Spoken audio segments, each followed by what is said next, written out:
Okay, so welcome to the 23rd JCRC elections. Okay, so I just give you all the rundown.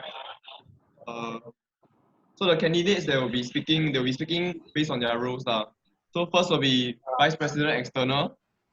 Kang will be speaking first, then Brenda. Followed by Vice President Internal, which will be contested by Gerald. Then on Gensec by Wei Lin. Sports Director Pei Jie. The Student Affairs Director, Bell will speak first, then Zachary will speak. Followed by Performing Arts Director Amanda, and Media Director Yue Hong will speak first, followed by Bobby. Then will be Social Services Director Claire, and lastly Finance Director Wan Qing. Okay, so the proposals of the respective candidates will speak first, then their candidates will speak. Then after all the proposals and candidates have spoken, we'll break for 5 minutes. Then when we come back, we'll have the Q&A.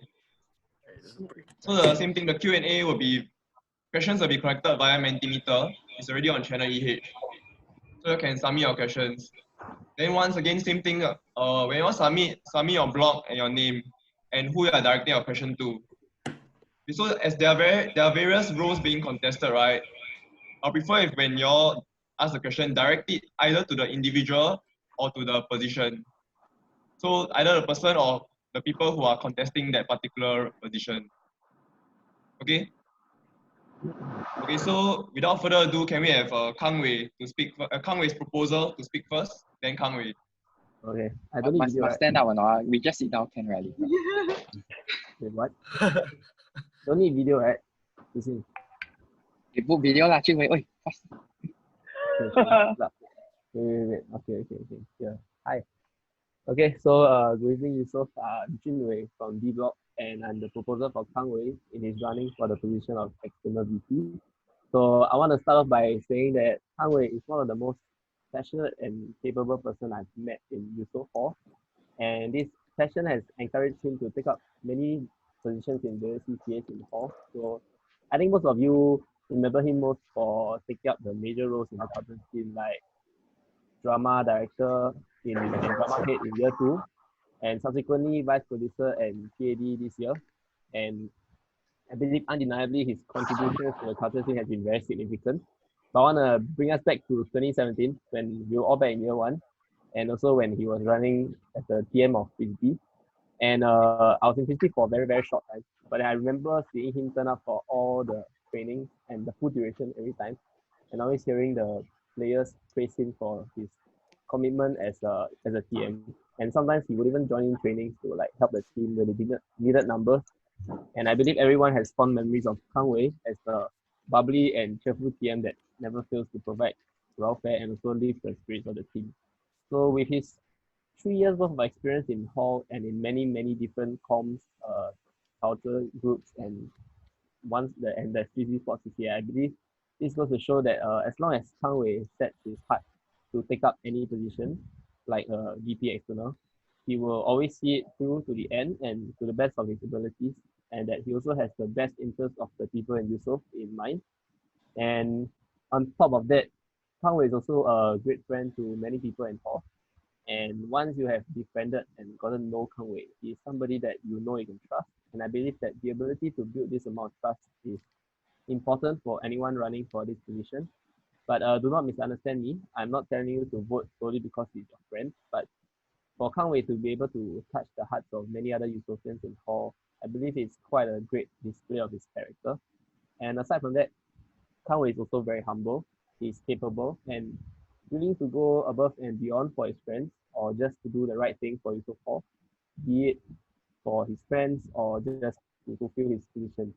And sure, there are times in our friendship when I see him more like the big softy that I can talk to. But having worked with him professionally as dance director in year 1, year 2, and also as a dance head when he was drama head in year 2, I can very confidently say that Kang Wei does not let emotions get in the way of his decision making.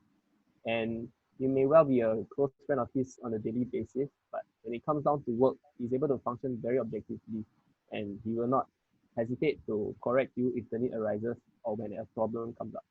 So I'll keep this short, so I'll just wrap this up by reiterating that Kang Wei, with his wealth of experience, his lots of passion, his strong capabilities and steadfast objectivity, he's a very strong contender for the external VP position. But the ball is in your court, so you can vote accordingly. Thank you. That's all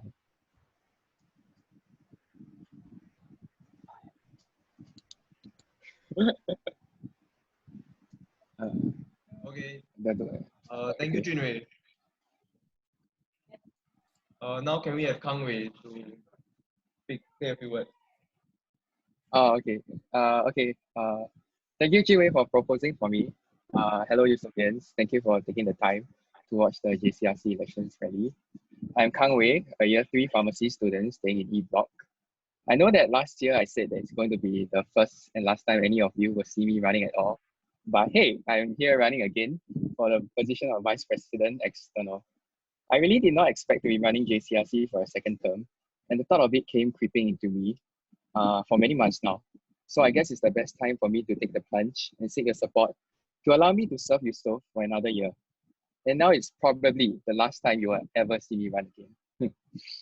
Most of you will know me as the Performing Arts Director or the Vice Producer of EHDP 1920, or even the guy on the stage as a band member or drama member.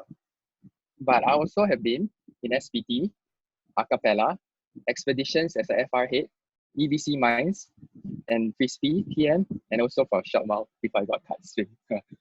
For my previous rally for PAD, I mentioned that I would do my very best to uphold our standards to the performing arts. In the previous year, I worked tirelessly with my ABCDE, CMC, and EHDP heads to ensure that every performing arts events and members are taken care for and made sure that everything was running well, safely, and smoothly. I am confident to say that our performing arts scene have very much improved, and we have explored many different new things this year, especially with the challenge of our common enemy, COVID-19.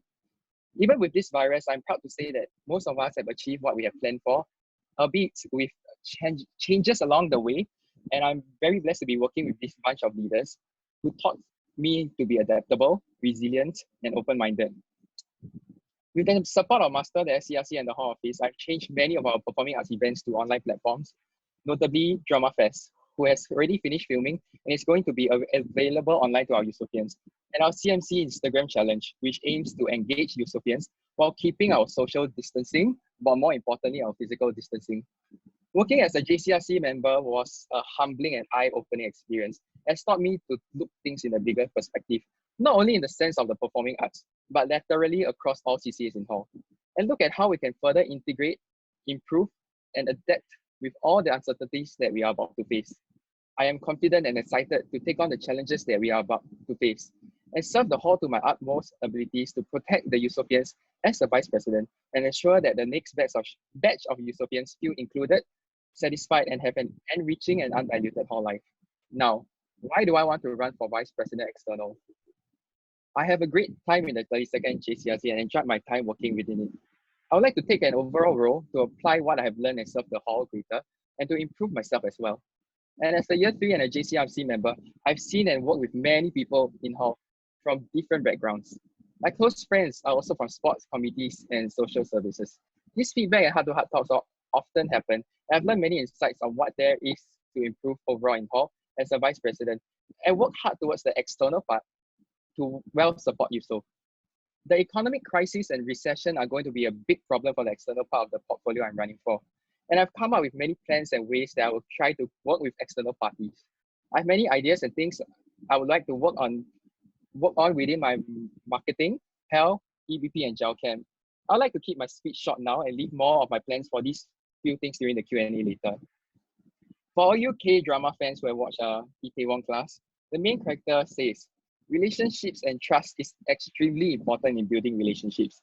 I believe that I can build genuine and lasting relationships and use them to help our Hall clinch as much external sponsorships and partnerships as possible.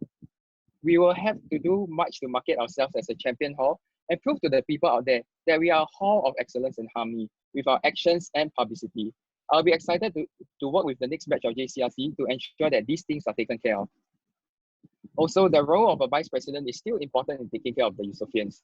Vice President External's role is not solely on the external position, but working hard and well together with the President and Vice President Internal and the rest of the JCRC, which is Amos and Gerald, if elected, and the rest, whom I have worked extensively with the past 3 years of Hall life.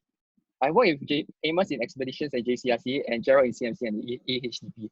I'm confident that we will work together especially well and create a holistic experience to tide Eusoffians throughout a crisis that we are facing and do our best to provide our support to the Eusoffians. To conclude, I hope that you guys will have the confidence to vote for me and trust that I will carry out the job efficiently, respectfully, and objectively as how I did as PAD or Vice PD in the EHDP.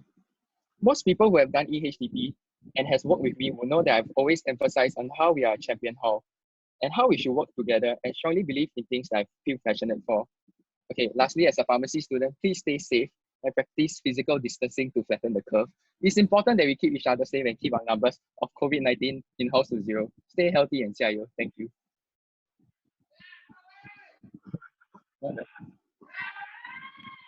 Everybody's muted. Oh, can you actually hear me? Thank you, Kang Wei. Yeah. Next, can we have Brenda's proposal, Faith, to say a few words?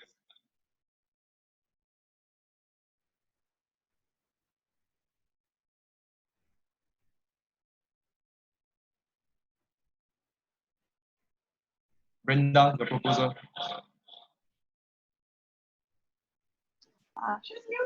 Hello, I'm Faith and I'm Brenda's proposer, and I'm here to tell you why I think Brenda is the best candidate for the role of Vice President External.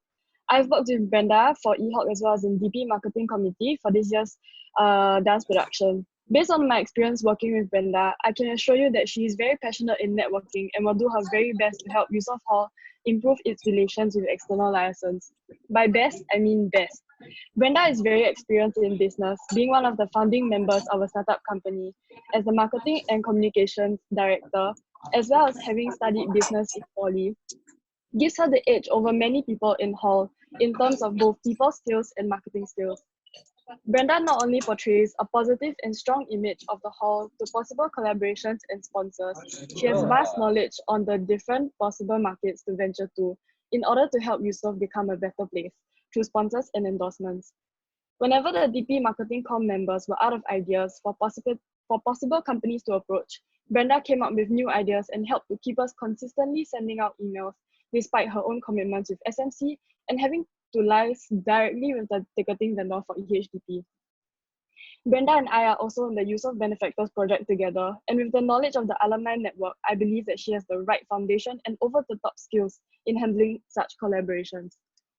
Apart from how suitable and capable I think Brenda is for the role of Vice President External, Brenda has been passionate for Eusoff ever since year one. Many of you who do know Brenda will agree with me when I say that Brenda is really the best at making friends and talking to new people. Something about her just makes everyone feel comfortable talking to her, and I've personally seen exchange students from this semester spend more than half an hour just talking with her. Sponsors will definitely be open to working with Eusoff if Brenda were to be the bridge between Eusoff and outside of Eusoff. I really believe that if anyone in Hall would be suitable for the role of Vice President External, it will be Brenda. Thank you.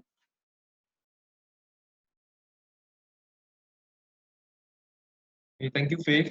So now can we have Brenda to say a few words? Okay, thank you, Faith, and thank you everyone who's tuning in to listen to this rally. So my name is Brenda, and I'm sure most of you have, know who I am because I ran for the presidential rally, and now I'm trying out for the external vice president. So the external vice president of Eusoff is someone who has to portray a positive image and communicate the hall's needs and wants as earnestly and enthusiastically to potential sponsors. Having been part of Eusoff Benefactors project as well as the DP marketing team for 2 years already, I feel that my background has already made me very suitable for this role. So if I am elected for the role of external vice president, I envision for Eusoff to become an ecosystem in which recipients can pick up skills in Hall such that they don't just stay and leave, but stay, learn, and give back to Hall when they leave. So this begins with reaching out to the current alumni and creating a strong support network to give back to current recipients in the area of donations and sponsorship, opportunities for students as well as possible mentorship. So currently in the Eusoff Benefactors project, we reach out to alumni to donate back to Hall in order for the Hall to be self-sufficient in terms of funding for our activities and to help contribute to the Eusoff bursary. However, I believe that we can further leverage on this network to increase the welfare for our residents by securing marketing or sponsorships that go above and beyond monetary donations.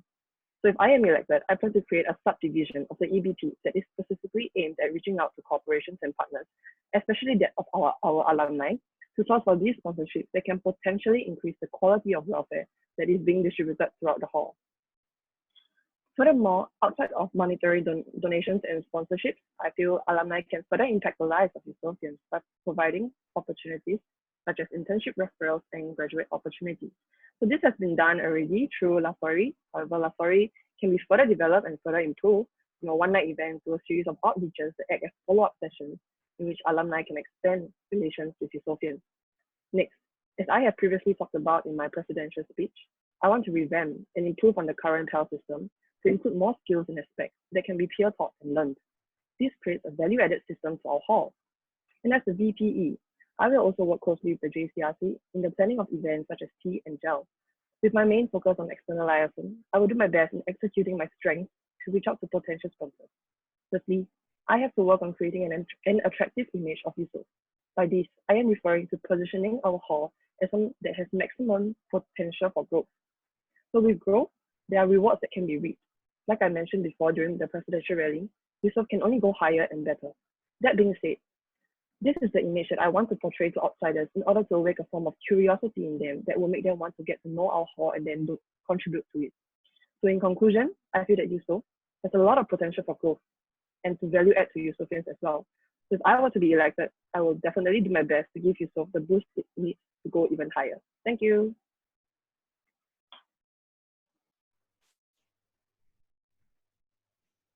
Okay, thank you, Brenda.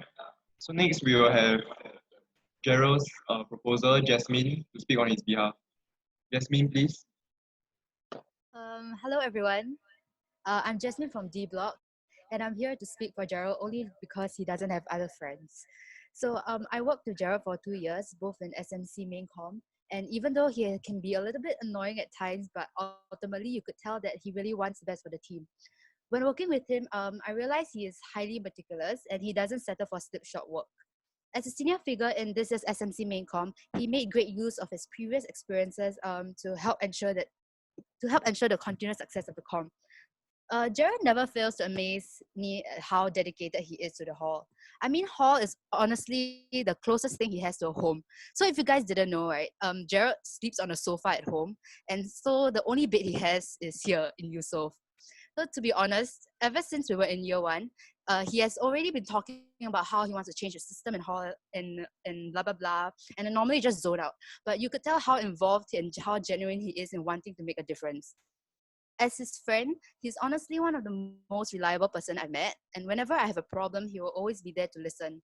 Even though he has to be objective at times, but he's the kind of guy who really values your opinions and makes sure that you feel understood and important. So throughout his 3 years in hall, he has exposure to all three facets in hall: sports, culture, and social services. And I feel that Gerald is in the best position as the internal VP to know how to support all of these areas. I truly believe that Gerald can accomplish many incredible things for the hall, and I hope that you all would believe in him as well. Thank you.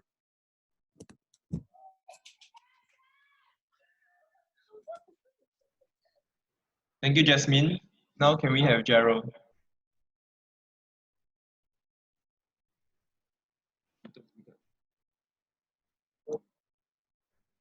Okay, thanks.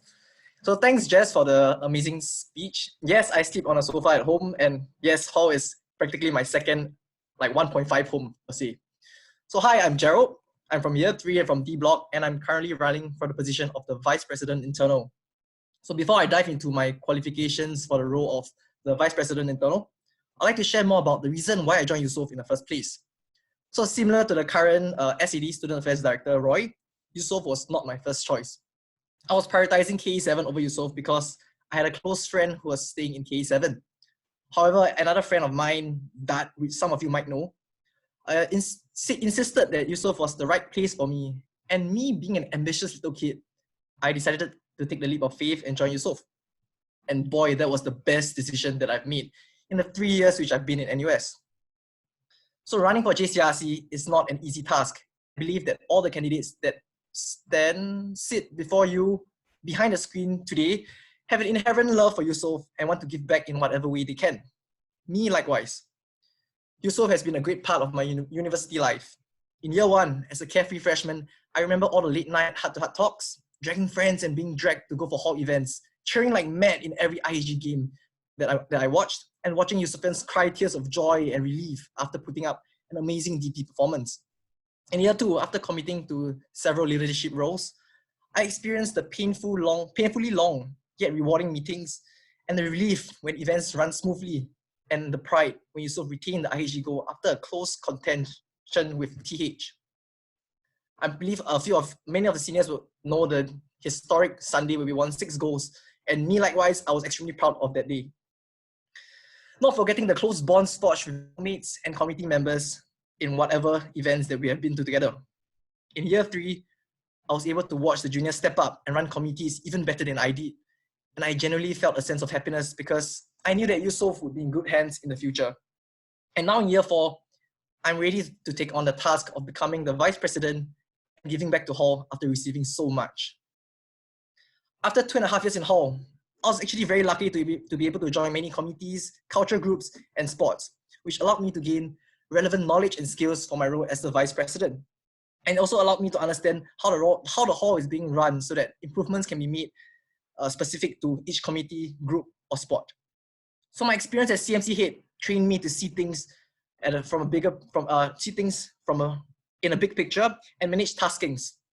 My commitment as an SMC FM for 2 years actually trained me to multitask and optimize things well. From drama, I learned how to speak to large crowds, and from basketball and a cappella, it trained me to have an unyielding mentality in whatever I do. And last but not least, as an EVC Salvation Army member, in semester 1 this year, it trained me to really empathize and look things from another perspective. And my collective involvement in these multiple aspects of Hall, although it has made me a Hall slave, which I believe is essential for the role of a vice president, not because of the negative connotations, but because I have so much experience that I can share and tap on to effect changes while remaining impartial. So more importantly, I'm willing to support the current president to the best of my abilities and step up to take the reins if the president is unable to.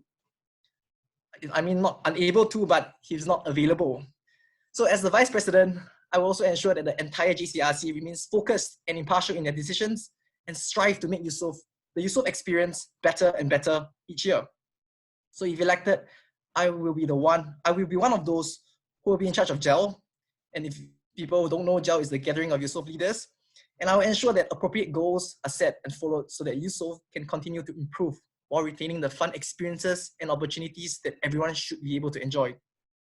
I will continue to have an active involvement in the hall, and I will welcome any form of feedback and any changes that residents want in order to better their hall experience, be it tangible or intangible. I believe that the role of the vice president internal suits me the best and allows me to be in a position where I can effect change. And because I want to be able to do something for Eusoff, to help the Eusoff community.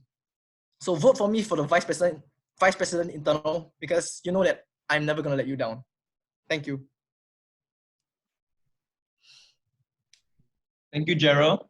So now for the position of on Gen Sec, we have Wei Lin. But first, can we have her proposer, Kern, to say a few words on her behalf? Kern, please. Hello, so today I'm here to talk about Wei Lin. So she's one of the most dedicated and hardworking people that I know. She really pours her heart and soul into everything she does. And this is evident by the dedication she has put into the many different commitments that she has taken up even in her 3rd year. So just this year, she was the co-convening First Aid co-head, DP secretary and treasurer, SPT treasurer, handball, floorball, badminton, and she was also in DP. So seeing her juggle IA and doing such a good job with all her different sports, dances, and committees is really admirable. So this shows how disciplined she is and how well she can manage her time. I'm sure that if she's given this chance, she will give it her all and not waste this opportunity. So as a friend, she's someone I can always count on when I'm feeling down or when I need someone to talk to. She really is a great comforter, advisor, and a great listener, all the traits of a good secretary. So even with her busy 3rd year, she took up handball, which was a new sport to her, and continued being a vital player for badminton and floorball. So it has been great being in the same floorball team as Wei Lin, and despite her only taking up floorball as a keeper in year 2, she has been a major source of joy and support for the whole team. Since she was new to the sport, She joined an external club as a keeper to improve herself and gain exposure and experience. She always takes the extra step to push and better herself for the team. And she's also very, very responsible, always ensuring that she's on time for trainings and always stepping up to help the captains if they aren't around. So all these traits will help her be a great team player in the JCRC. And I know that if you vote for her and give her this chance, you won't regret it. She's definitely a keeper, so please cast your vote for her. Thank you. Thank you, Kern. Now can we have Wei Lin to say a few words?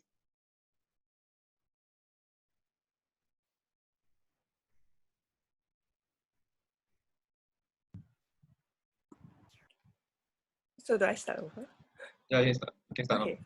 Thank you, Kern, for the sweet proposal. Good evening, Eusoff.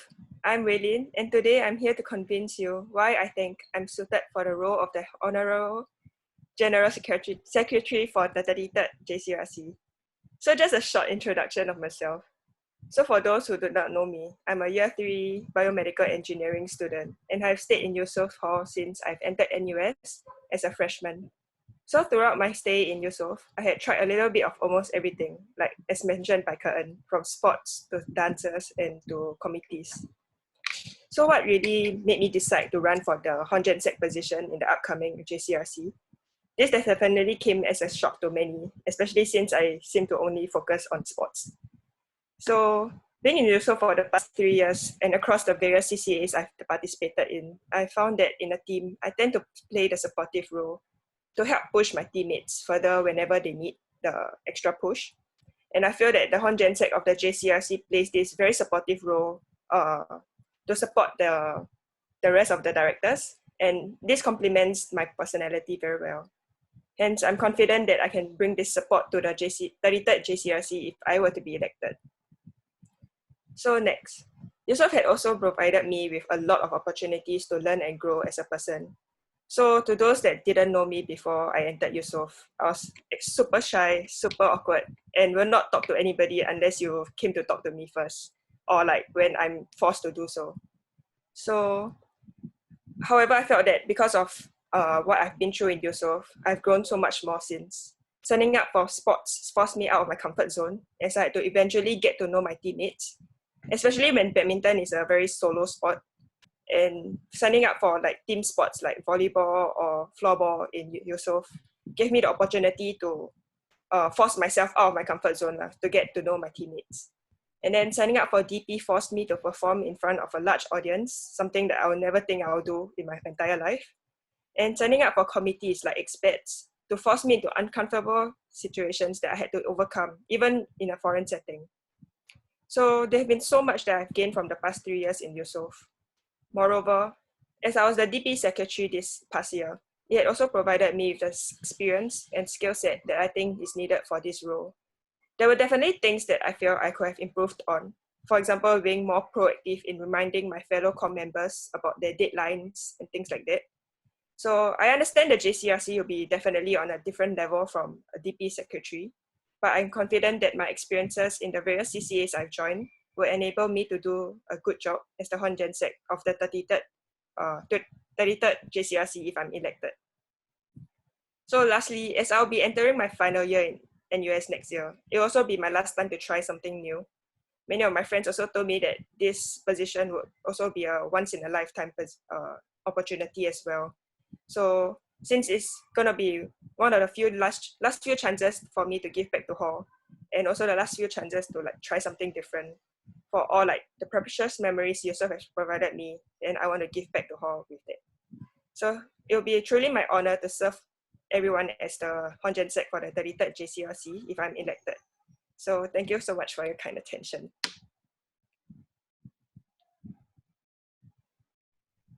Thank you, Wei Lin. Now for the position of sports director, we have Pei Jie. So can we have Pei Jie's proposer, Zhou Wei, to say a few words? Zhou Wei, please. Yes, hi. Yes, hi, I'm Zhou Wei. It is a great honor for me to be here proposing for one of my most respectable senior in Eusoff. Pei Jie was the reason why I chose Eusoff Hall back when I was a freshman, and is the reason why I continue volleyball in Eusoff. That being said, I thought that the best way to convince you why Pei Jie is a suitable candidate as a sports director is through the one thing that bonds us, a volleyball, and here's why. Just like how the ball is round, Pei Jie is an all-rounded sportsman and leader. Other than the fact that he can play any position on the volleyball court, he has taken up many leadership roles in hall and is often the core pillar of support for the teams and committees he leads. Just like how the ball has two colors in one, Pei Jie is both a coach and a best friend together. As a coach, he is far-sighted and concerned about the team's progress. As a best friend, he connects with everyone individually in his unique ways, mostly by making a fool out of me or through his, birds and box. Just like how the ball bounces back from the push, Pei Jie bounces up from difficult scenarios. He rises above challenges and responds swiftly to unexpected situations. Finally, just like how the ball brings joy, laughter, and a slight tinge of pain, Pei Jie constantly reminds us that the enjoyment of sports should always be our main priority over winning. His dedication and inclusiveness in teaching newcomers on the proper volleyball techniques shows his passion in spreading his love for the sport. Of course, Pei Jie is so much more than what a volleyball could depict, and I believe that he deserves to be in the court and show you what he's capable of as a sports director. Thank you.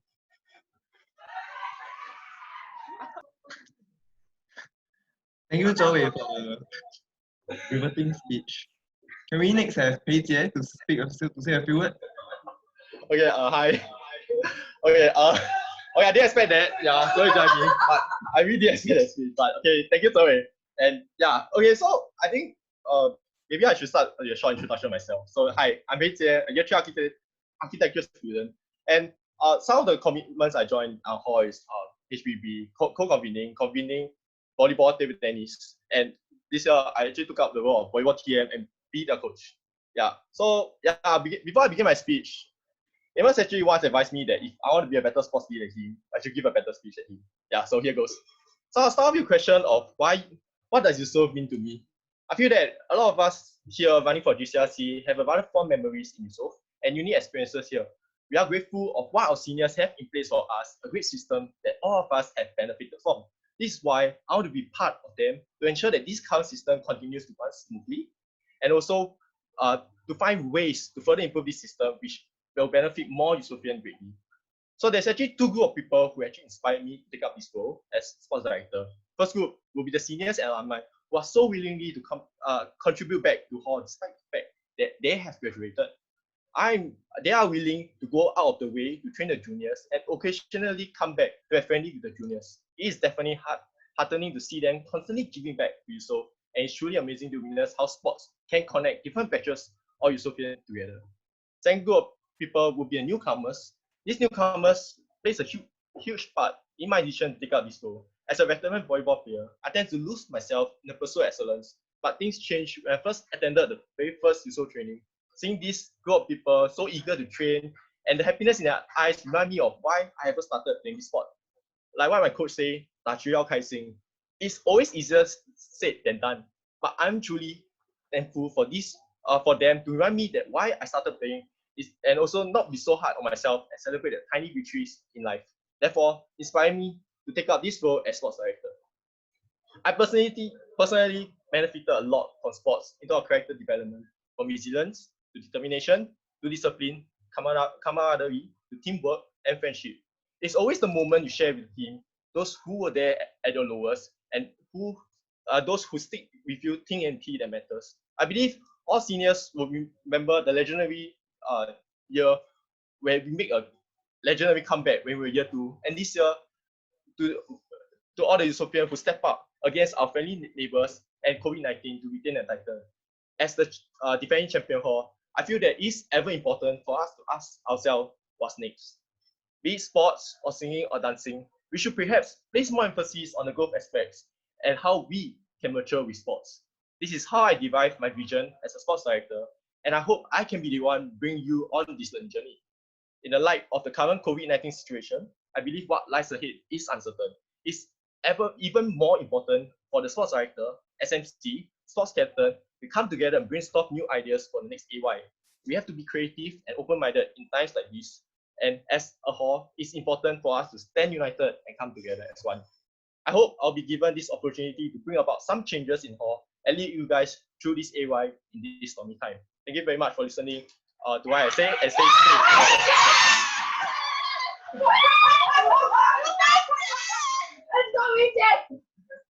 Thank you, Pei Jie. Even over Zoom, that was a better speech than Amos's. Okay, now for the Student Affairs Director, our first candidate is Valerie, and her proposer is Raymond. Can we please have Raymond to say a few words?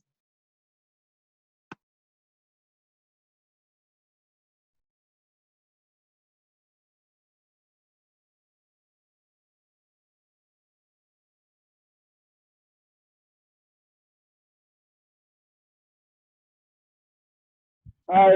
Okay. Thank you, Zhi.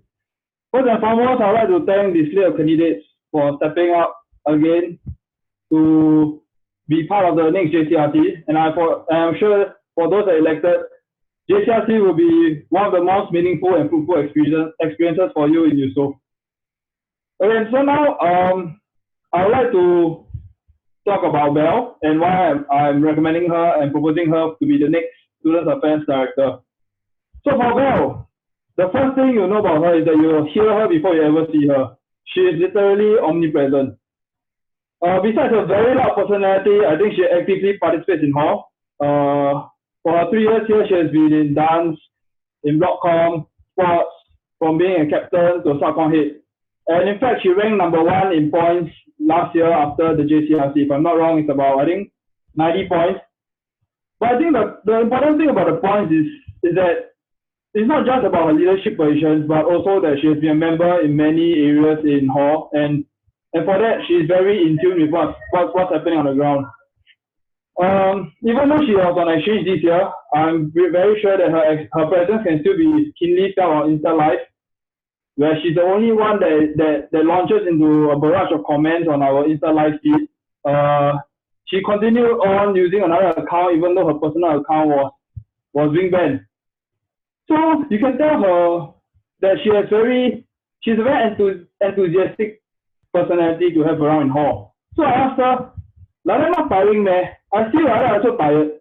But she told me that I think her sense of duty on getting things done, on contributing back, even though she's not obliged to or be responsible for, that I think lends to her this ever-present presence in hall.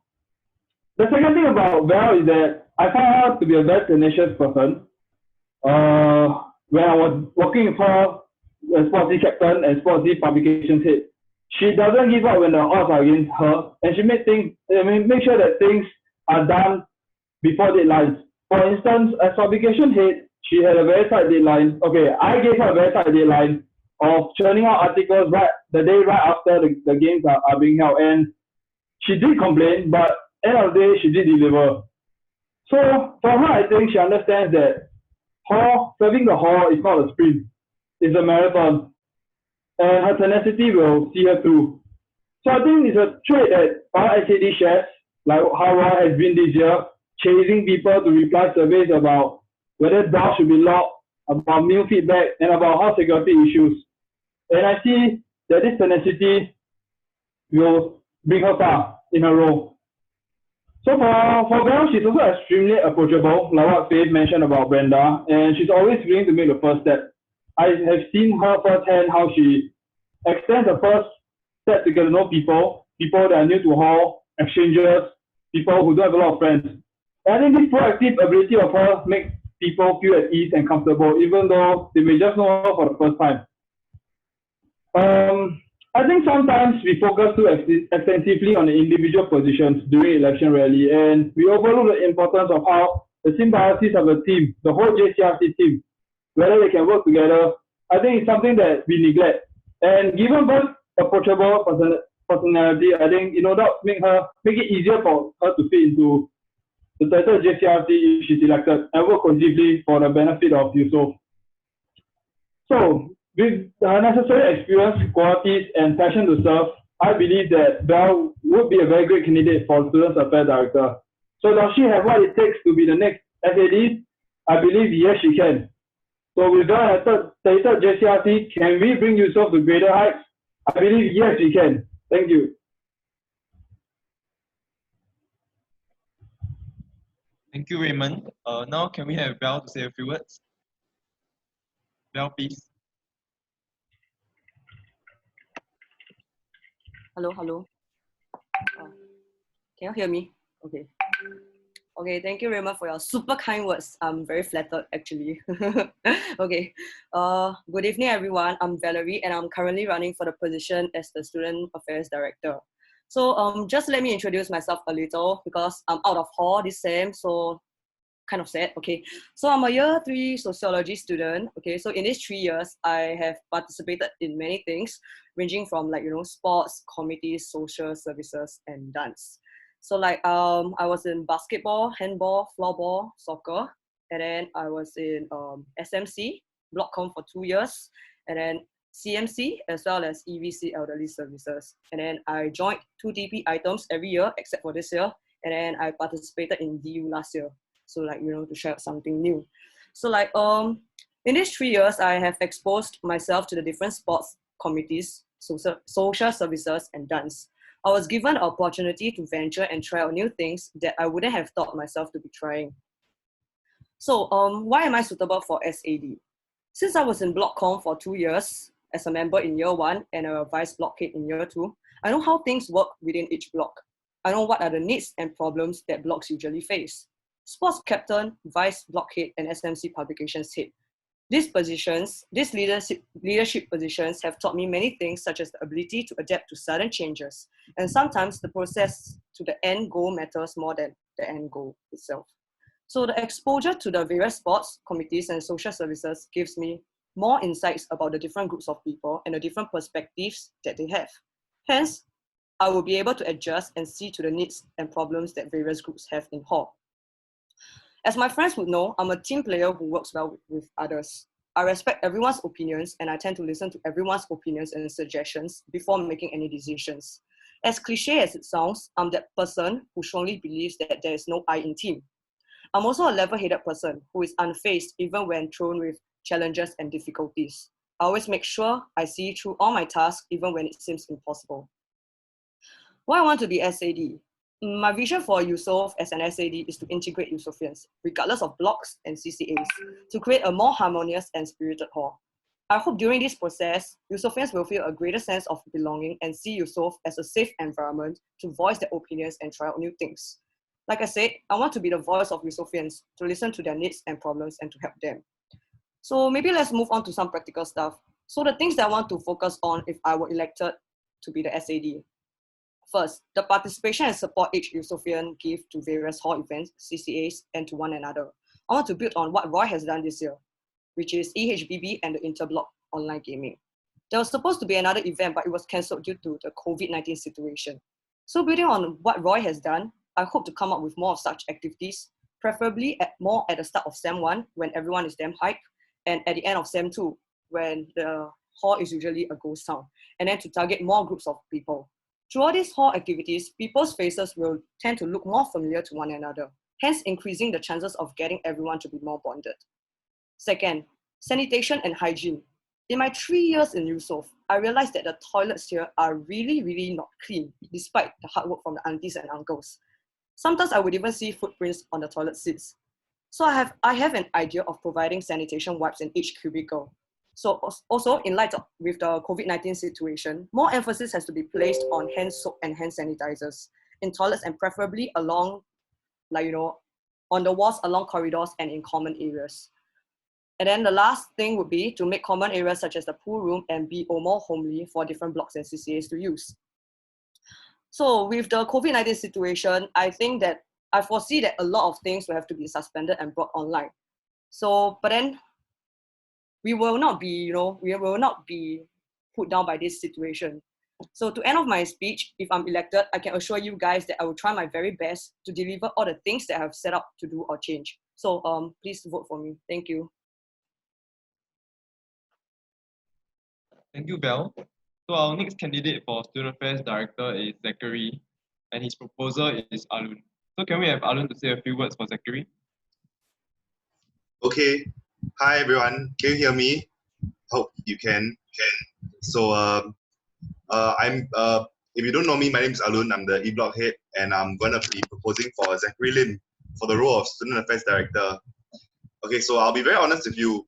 If you asked me last year if I think that I'll be proposing for Zach to be part of JCRC, I would have laughed. When I met him during EHOC a little under a year ago, he seemed like he talked a lot above his weight. He talked a lot of smack.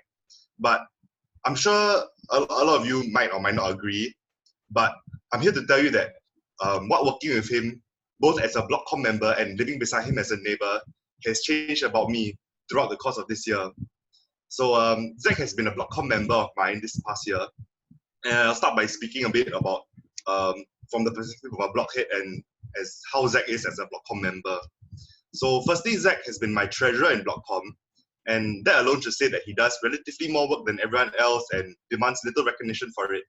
Besides that, he's always taking the initiative when it comes to BlockCom stuff, be it volunteering to get things for our events and being the first one to speak up on group chats most of the time. He's also very meticulous in managing our budget and is constantly on the lookout to make sure that we are spending the right amount of money. So that's about it for BlockCom stuff. Now about him as a person. Okay, I'm going to be very honest. I feel like a lot of people who have bad things to say about Zach just don't know him well. And if you did, you wouldn't doubt his capabilities as a leader for a second. Something that sets Zach apart from everyone else is that he really, really cares about his responsibilities, like genuinely cares, not doing what he has to get approval from anybody, but because he wants to do it well. Just recently, during the presidential election, he PM'd like a lot of members of our blog to encourage them to vote, just so that the leadership next year can be good and it's very fair that everyone votes. And even I didn't do that. I believe that Zach will make a good student affairs director because I don't know a single person that cares as much about Eusoff culture as much as Zach. Not culture as in like performing arts, but culture as in like, Eusoff culture. And no matter what you have to say about Zach, I'm sure no one would doubt that. I believe that Zach will be the kind of leader that listens to everyone and respects people's opinions. And most importantly, he listens to everyone's opinions. It's really easy just to care about your friends and the people that are more involved in hall. But if you know Zach, you'll know that he talks to as many people as he can, especially like phantoms and international students, people that don't intend on staying in hall anymore. So what better proof do you need of being a good student affairs director do you need than that? Although many people would just brush Zach off, I sincerely urge you to deeply think about the role of a student affairs director in the JCRC and what kind of person will fit into that criteria. From the bottom of my heart, I have full confidence in my brother Zachary. Okay, over to you. Thank you. Thank you, Alun. Now can we have Zachary to say a few words? Zachary, please.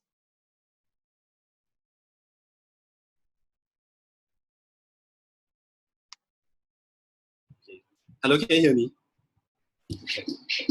Okay, thanks Alun for putting me in such a good light. So hi, good evening everyone. My name is Zachary. I'm year 1 and I'm studying industrial system engineering. I want to thank those people who are watching this live. Thank you for attending this rally. So my whole life has been very, very eventful. I had many opportunities to participate in various activities and I wouldn't see myself doing if it wasn't for hall, such as joining sepak takraw, volleyball, BlockCom, swim TM, DP, 2 dance items, DP fundraising, acapella, EDC, and choir. And to me, that's what makes hall so interesting, rather than to stay in like RC in Newtown. So today I'm running for the role as Students Affairs Director as I want to foster more bonding among Eusophians and to have the well-being of our Eusophians as my top priority, with or without COVID. So before I move on, I must say, us Eusophians haven't really been very socially distant, including myself. So we really need to cultivate the good habits of keeping our distance and, of course, keeping ourselves clean. So if you are still around in hall, so please look out for one another and remind your friends what's needed to be done. Yeah, it's really not a joke, and you don't want to see your loved ones contracting the virus. Okay, back to SAD. So if you don't already know, the responsibility of an SAD is to help the block heads and their budgets take charge of HMC, dining hall matters, safety and security of the hall, maybe SPT, hall facilities such as the Blue Oyster and pool room, and to name a few, and many other administrative stuff like collecting feedbacks from the residents. So first, I need to say that Roy has done a really good job for bringing up the HMC, making sure that the blockheads are following their work plans, looking out for the residents who are uncomfortable in keeping their toilet doors unlocked, pushing for more fun stuff like karaoke systems, and he has more in store for us. So if I'm elected as the 33rd JCRC SAD, I would like to address 3 concerns. So the first one would be, I want the participation rate in hall to be like a bit better. Okay, to be better. I've heard many Eusoff stories from the senior before I came in, and the hall spirit they described to me isn't quite the same as what I expected and what I experienced in the past term. So what I meant is that we have very poor participation rate, not just for our own hall events like Cultural Night, HRB Supper, SMC Supper, but also during match support pre-COVID. So I remember when I was supporting the squash match against Shears, and Shears had like a larger support than us, and it was not the best feeling I had.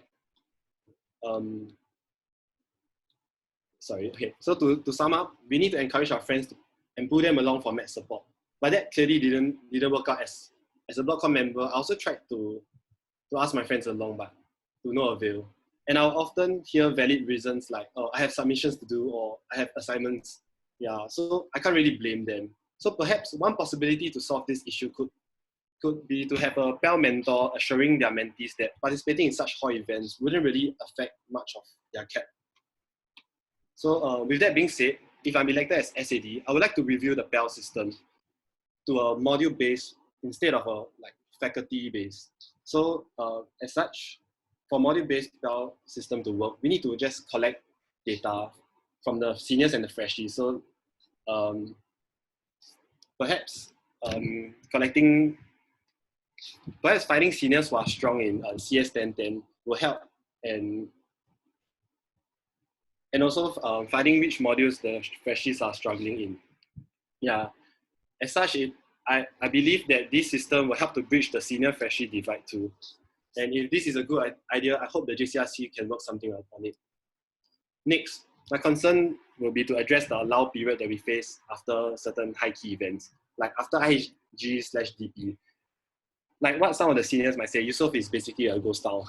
Even though there are still other activities going on, like DU, drama fest, and some other small trivial activities. Nevertheless, the hall spirit did die a little after IHG. And if I'm elected as SAD, I would like to work closely with the block heads and have them better strategize their block activities, their work plan, such that they can carry on the momentum or the hype of their blocks. With that being said, I would like to check in with the BlockCom and collate AAR pointers to share with other BlockComs, which is what Roy did also, but maybe less frequent. Okay, so lastly, I would want to address the concern of inclusiveness of our international residents. Like, I can only think of 2 seniors which are very active in hall, Ian and Kian.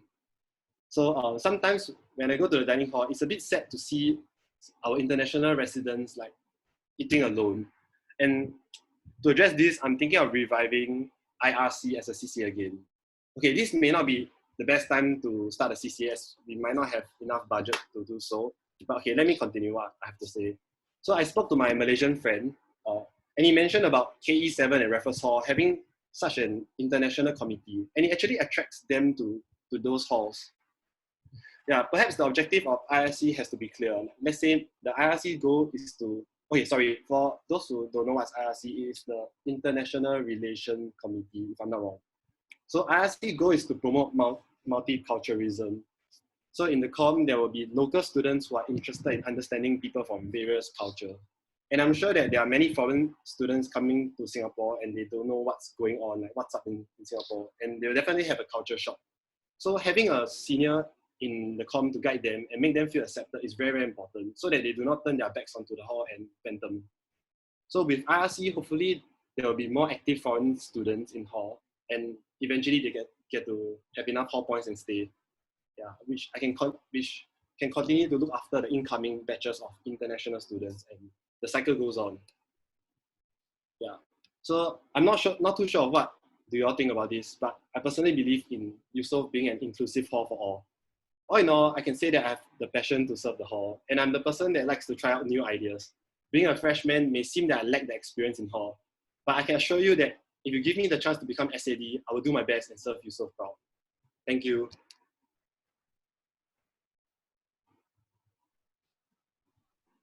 Thank you, Zachary. Okay, so next up we'll have the Performing Arts Director. So for Performing Arts Director, the candidate running is Amanda Jane Wong, and her proposer is Celine. So can we have Celine to say a few words for Amanda? Celine, please. Okay. Hi, can you hear me? Can you hear or not? Can you hear us? Hello? Yes. Okay. Hi, I'm Celine, Hello. and I nominate Amanda Jane to be the next Performing Arts Director. Having worked with her across multiple large-scale events such as Eusoff and ESCO Choreos and EHDP as one of the creatives, I vouch for her skills and her extremely creative mind. Wait, there must show my picture. Okay. Having to handle two important roles in DP, scriptwriter and drama director, she was able to fully understand the differences in the job scope and separate her roles when needed, which not many understand the complexity of it. When conflicts arises, she has shown her professionalism by dealing with them with a clear state of mind and focus without involving too much emotions, which is critical for making huge decisions as a PAD to tackle every situation tactically. There are instances, her responsibility and accountability has also been proven throughout these events because there are instances where she fell ill yet still managed to make her duties done instead of simply just using sickness as an excuse of pushing her responsibilities away. She really takes her role seriously and she was very professional. And I'm pretty sure anyone who have worked with her could tell too. I was lucky enough to be able to sit in on one of her drama filmings, and she was very professional and she knew her craft really well. Apart from drama, she's willing to step out of her comfort zone and try new things.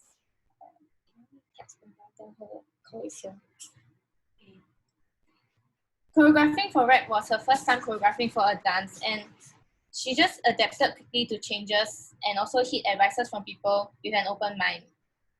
She was also able to see things through other people's perspectives and was very understanding towards difficult situations. One particular incident that I remember was during DP's Bumping Day this year, when dance had overshot and actually cut into drama's stage time.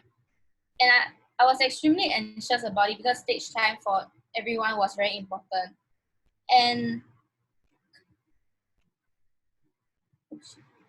But instead, she did not flare up and she was instead very calm and was willing to let dance have the extra time from drama's blocking run since they had lesser blockings. It really touched me because she was really understanding towards the situation and sometimes dance require more time due to complex blockings. And I was very grateful for the compromise made.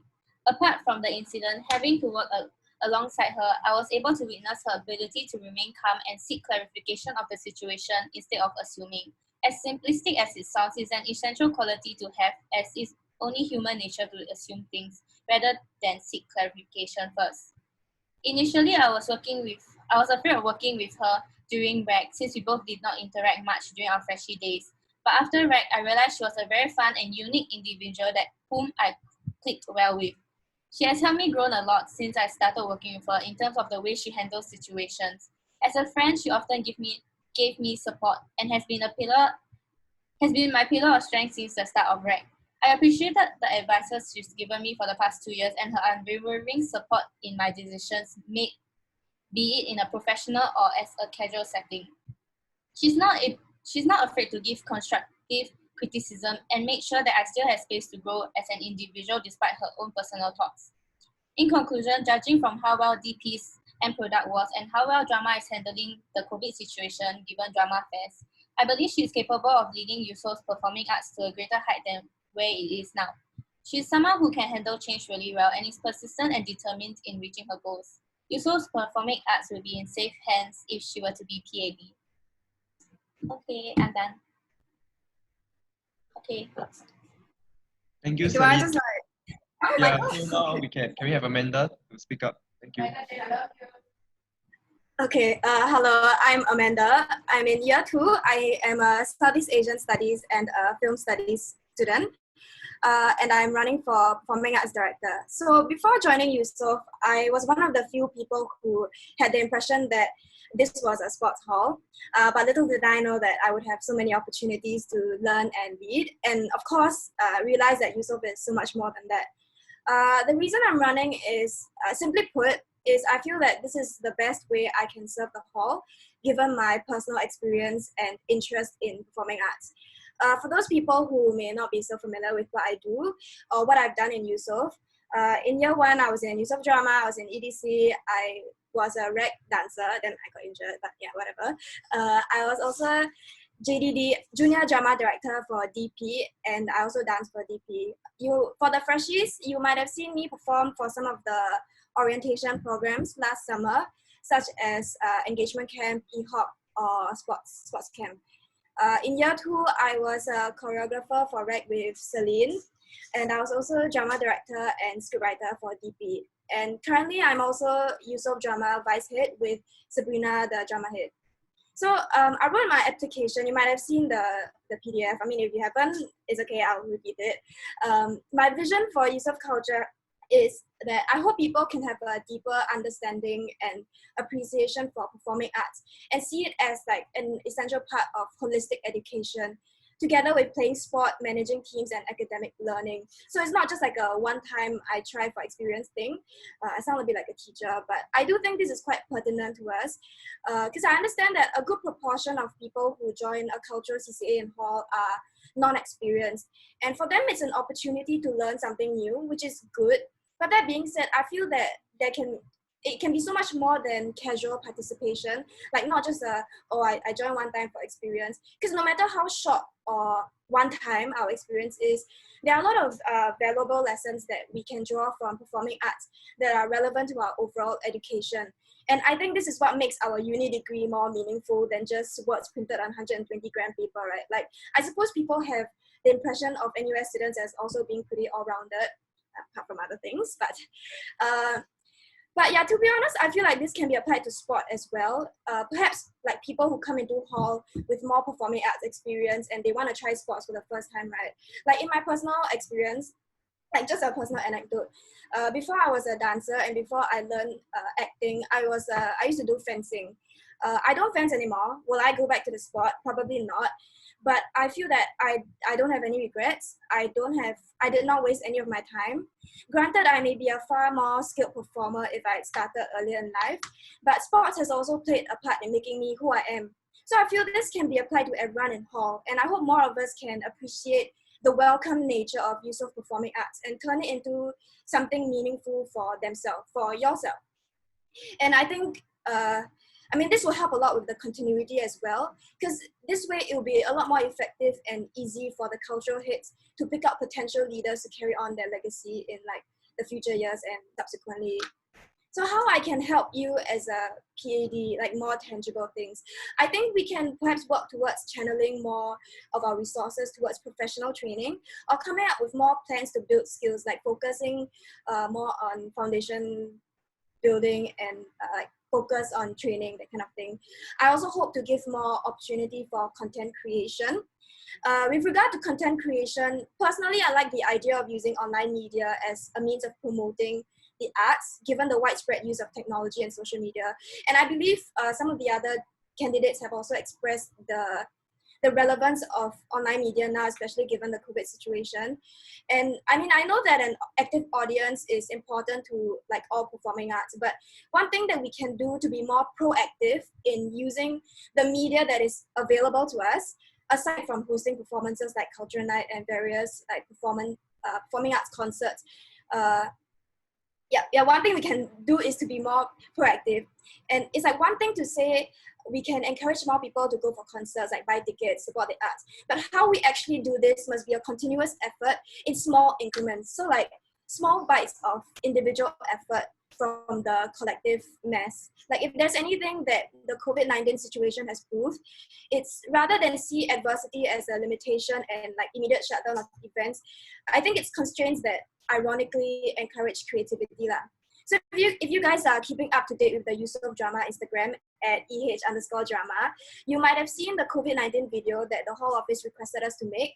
So that was a project that I co-produced with Yue Hong and some of the other drama people. And I'm also predominantly in charge of this year's Online Drama Fest film project, which came as a result of not being able to put up a live performance. Do look out for our salacious Instagram updates as well. I think that how drama dealt with the COVID situation is one example of how art itself can be so versatile and open, and how we as a hall can respond to trying times.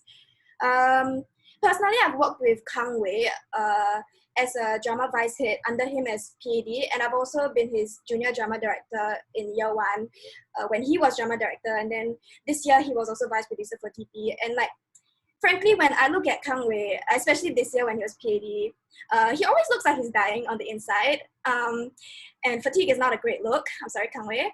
But I also know that Kang Wei takes pride in his work, and every successful cultural event brings him satisfaction that's hard to find anywhere else.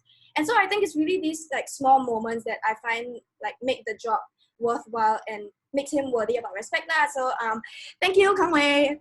I think I talked a lot. The key takeaways, I think we can perhaps find more opportunities to make our experiences in performing arts in Eusoff like more worthwhile and meaningful to ourselves. Like, everybody comes in with very different expectations, which is okay, but if you make it like relevant to you, then I think that's what makes your time well spent as well.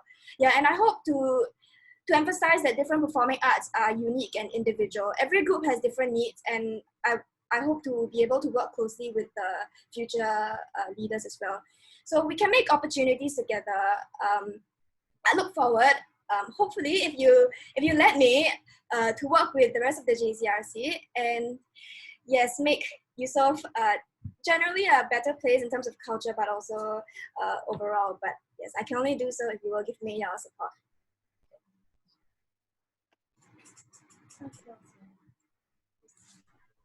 Thank you, Amanda. So next up, for the candidate for media director is Yue Hong. His proposer is Kai Xing. So can we have Kai Xing to say a few words, please? Hello everyone, I'm Kai Xing, and I served as the band head this academic year, and I was a member of DP Parks, a really small and well-chosen committee, not just because I was in it, but also because we have a really dependable and capable head, which is Yue Hong. As a comm student, I can say a lot of fluffy things without substance about him, but I'm just gonna be real here, that there's no one else but him that's right for the role. I just want to take this time to thank Sean for his time as the media director the past year. He dealt with the virus situation really well, and I was dedicated to making Eusoff known. Speaking of the virus situation, I believe that we will be taking a greater step towards content creation-based platforms for events and initiatives to keep the hall culture going in this difficult time of limited interaction. It is going to be very difficult, and we need someone with experience and expertise in engaging an audience to lead us with that.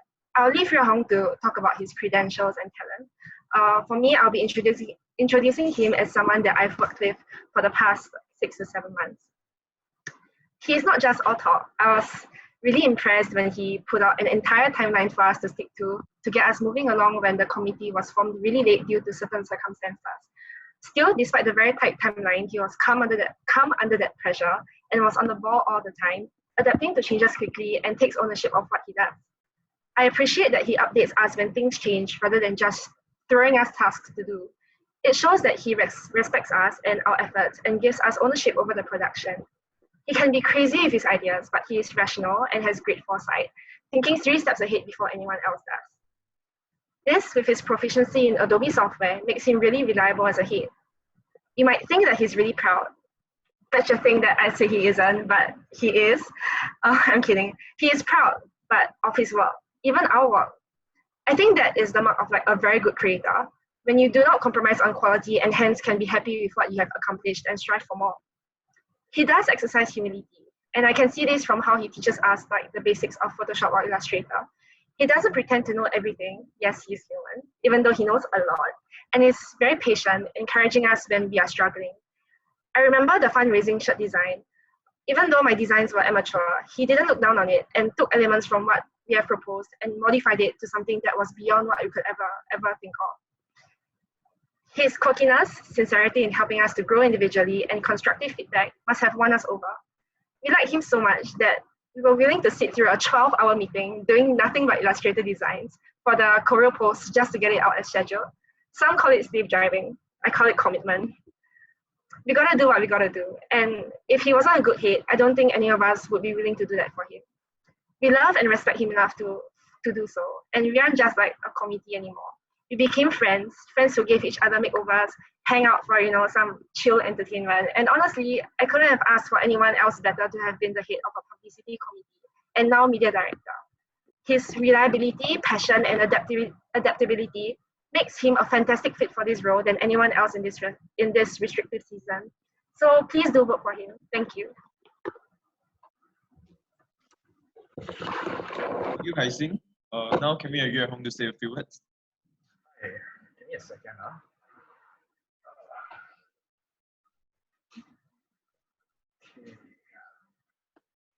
How do I share my screen? Can I share my screen? Okay.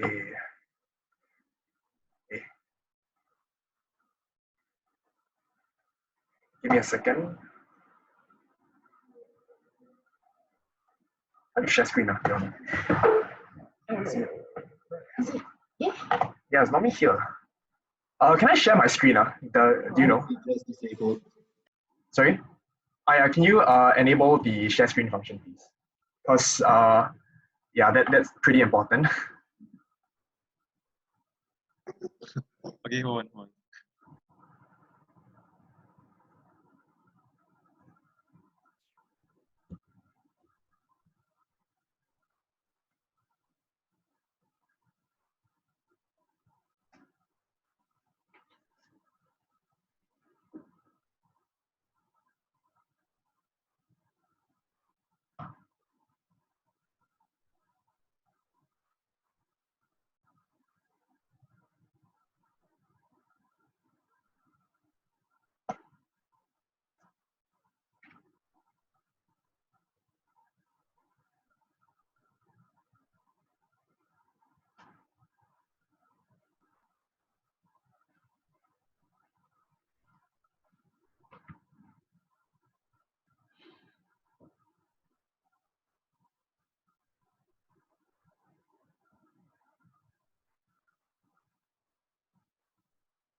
Okay, you know what? I will just send out what I was going to share on the screen instead.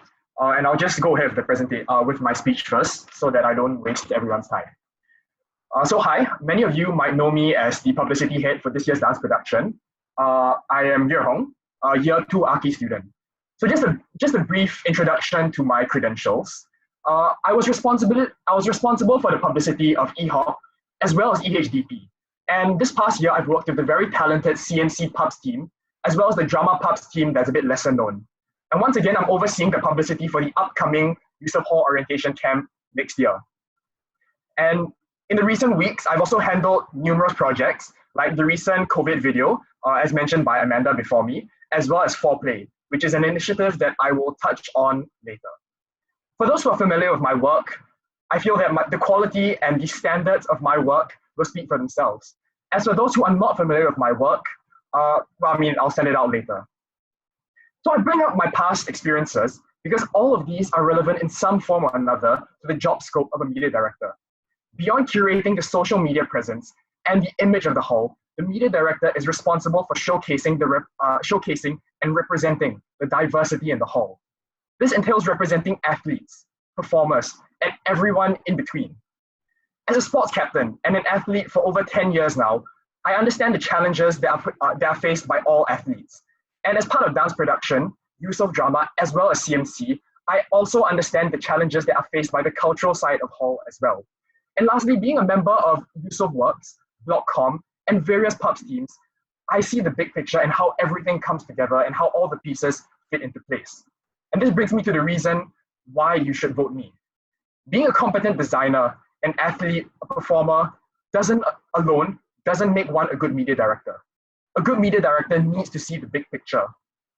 Having taken up various leadership roles in the past, including being a project director of an orientation last camp, I know firsthand and full well the challenges faced when coordinating large organizations, and I'm prepared to take up this role to coordinate the various moving pieces. This leads me on to my vision for Eusoff in this coming year.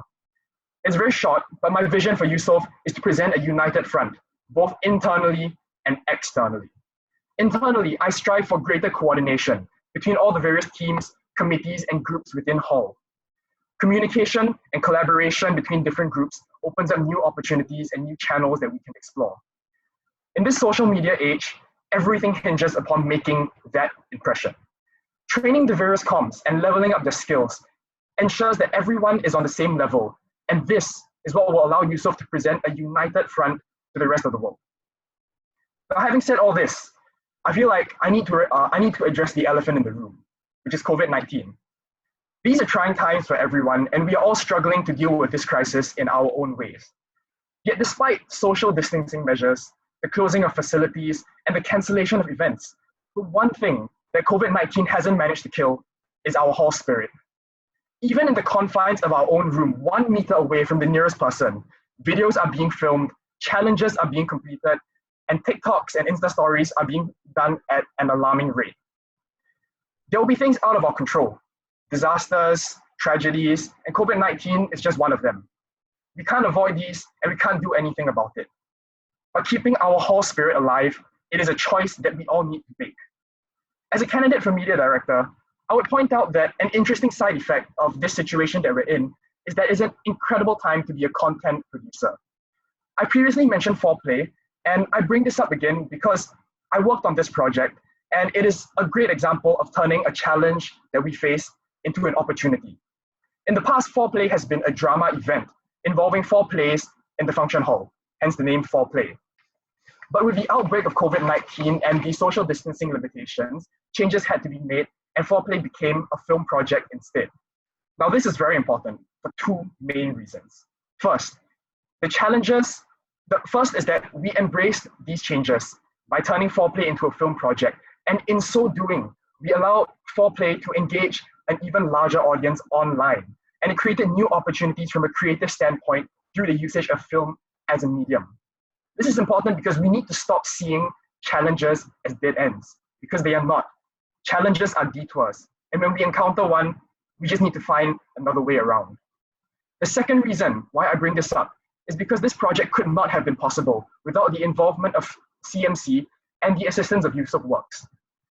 More so than ever, this single project highlights the need for cooperation and collaboration between various comms. And moving forward as a media director, this is something that I will hone in on. This is the way forward. Make no mistake, these are difficult times, and it isn't something that anyone should ever have to face alone. But when you're part of a hall, you are never alone. And together, we might just make it out of this in one piece. To those who are watching, thank you for listening in. The role of a media director was never an easy one, and in the past months, it has only become an even more challenging role. I am confident that I will be able to rise up to the challenge, but if my experience has taught me anything, it is that I will need your support to do so. I would be honored if you were to trust me with this responsibility, so please vote me for media director. I'll end off by saying something that I said 1 year ago in this exact position, and which I still stand by, which is that when Eusoffians look good, Eusoff will look good. Thank you.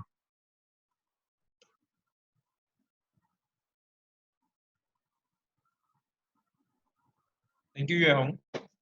Okay, so for our next candidate for media director, we have Bobby, and his proposer is Javier. So can we have the recorded version of Javier to say a few words, please? Thank you.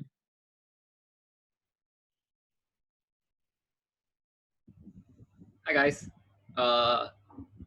here's Javier, so he'll talk first. Good evening, JCRC members, candidates, and fellow Eusoffians. Today, I'll be proposing Tyrone, better known as Bobby, for the role of media director. I believe the average Eusoffian will already know the significant contributions that Bobby has already made for the hall. Being the head of hackers, Bobby and his team created several tools for the entire hall to use. We can check the DH menu from the comfort of our rooms with the meal board. And amidst the chaos that this COVID crisis has caused us, Bobby paired up with HPB to develop the interactive virtual tour for prospective Eusoffians to view our hall. He also developed the Eusoff Line network, allowing us to check our points and vote for him during the elections. It is evident that his coding expertise and what he can do with it is unparalleled in our hall.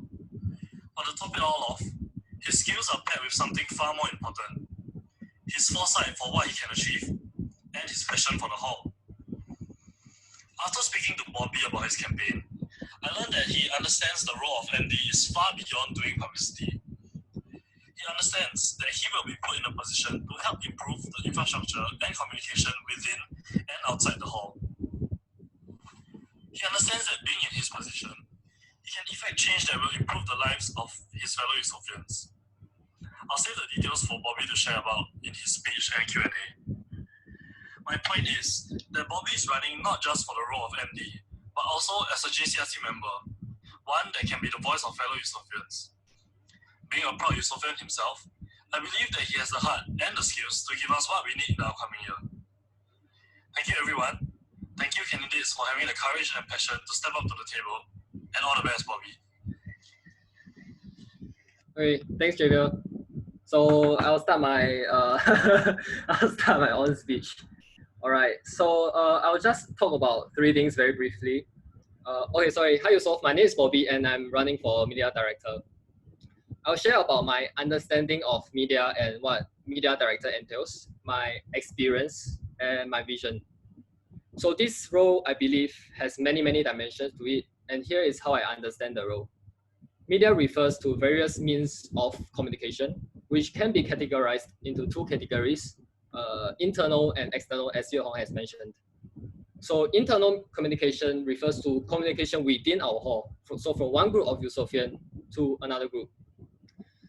External communication is like what we are more familiar with, which is essentially how we convey ourselves as a whole to the public through main publicity channels like Instagram. So now I talk about the things that I'm able to contribute if I'm given the opportunity to contribute.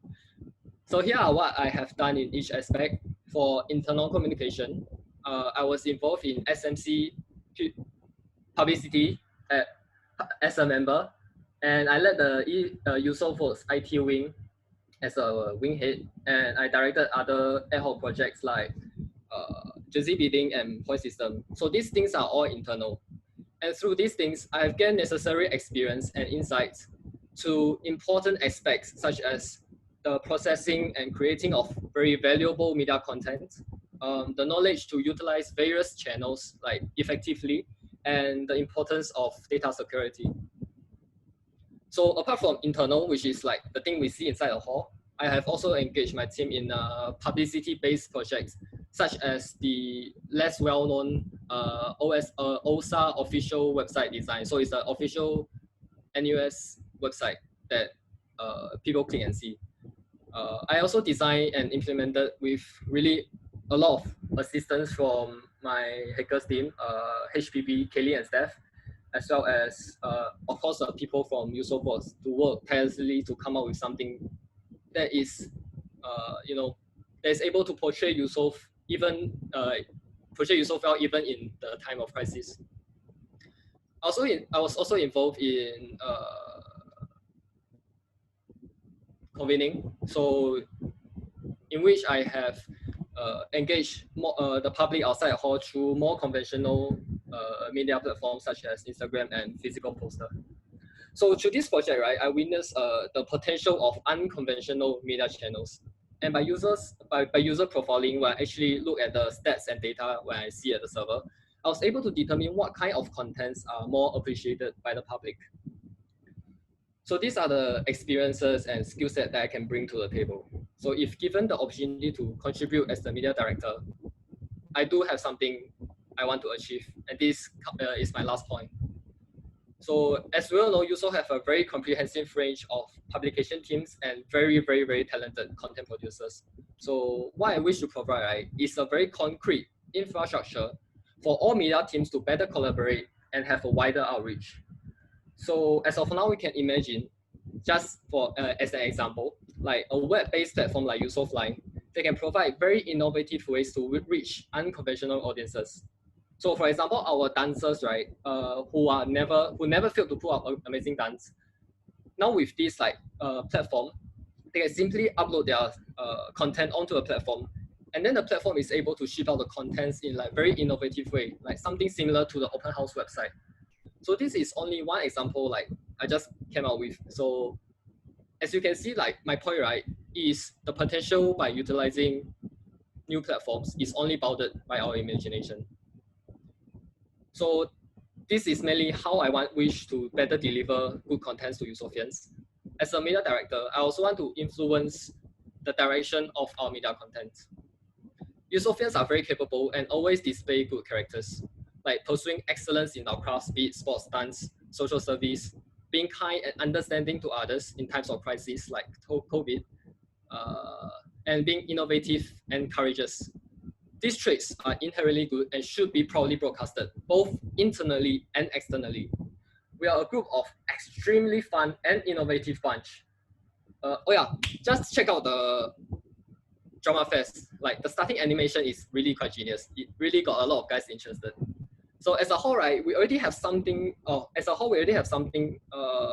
Small started by one of the Eusoff senior, if you know, is Eusography, the Instagram page, which captures like very, very beautiful and heartwarming moments. We should not stop here, because what I can portray as a community has the potential to leave a much larger impact on many more people. So in my own understanding, I see the daunting scale and challenges of my proposal, like who in the right mind, right, will reinvent the infrastructure in hall. But I have faith. We wanted like to automate jersey bidding. People say it was hard. It was hard. We made it. We want an innovative method to reach the public for an online open house. Online open house, what the hell? We made it. We want to win IAG fairly despite huge upsets at the start. We made it. My point is, despite the challenges and risks of our effort going into complete waste, we prevailed. Please consider my skill sets and vision for hall and vote for the best candidate. Thank you.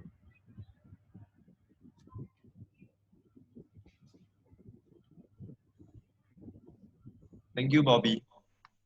So next up, we have our candidate for Social Services Director, Claire. Her proposer is Wei Shen. So can we have Wei Shen to say a few words, please? Hello, everybody.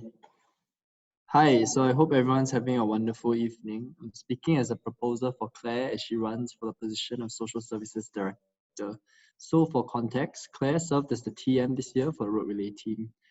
When I first met Claire, all I knew was her name, Claire Faustina Tong, and that she went for all her CCA interviews, lugging her 3-page CV along with her. On top of that, she was the only TM who did not show up for the Captain TM meeting at the start of the year.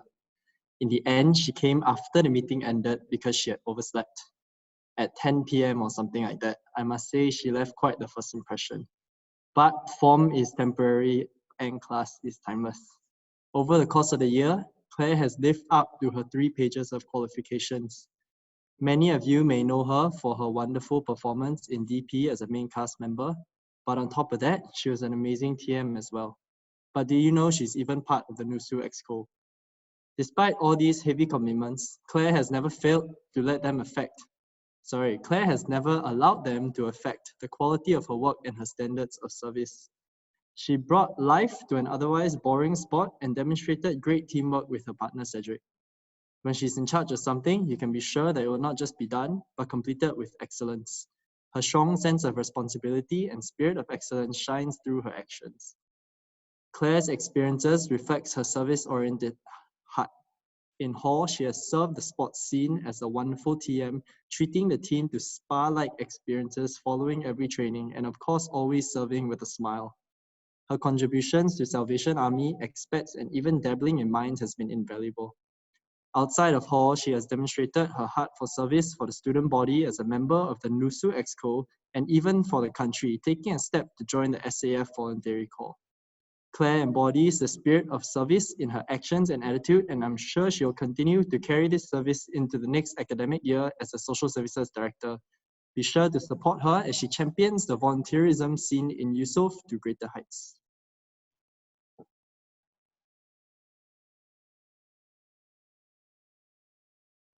Thank you.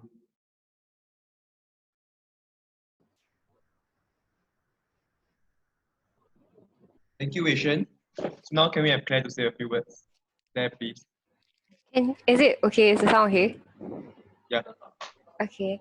Thank you, Wei Shen, for being my proposer and for being an amazing captain to work with as a TM. So good evening all. My name is Claire and I'm a Year 1 Geography and Sociology student, and I'm running for the JCRC role for Social Service Director.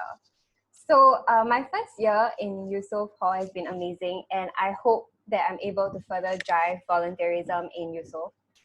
So I know some of you might question my capabilities since I'm a freshie, but I feel that my past experiences in volunteering and various leadership roles would justify why you should vote for me. So I've always been very passionate in volunteering and contributing back to my community. For the past 7 years, I'm a regular volunteer and mentor for Care Singapore, where I host and mentor children at risk, or I do like Meals on Wheels to deliver food for the elderly and those in need. So in secondary school, I was very involved in a leadership committee, and I was also the student in charge for an overseas VIA trip to Cambodia. In JC, I was in charge of the overseas VIA trip to Batam, the school social bazaar and Senate, where I was in charge of May school events and was the house vice captain and student ambassador for SG 100. So I'm someone who will always give my 100%, and I am able to manage my time and will often try to better improve anything that I'm currently doing.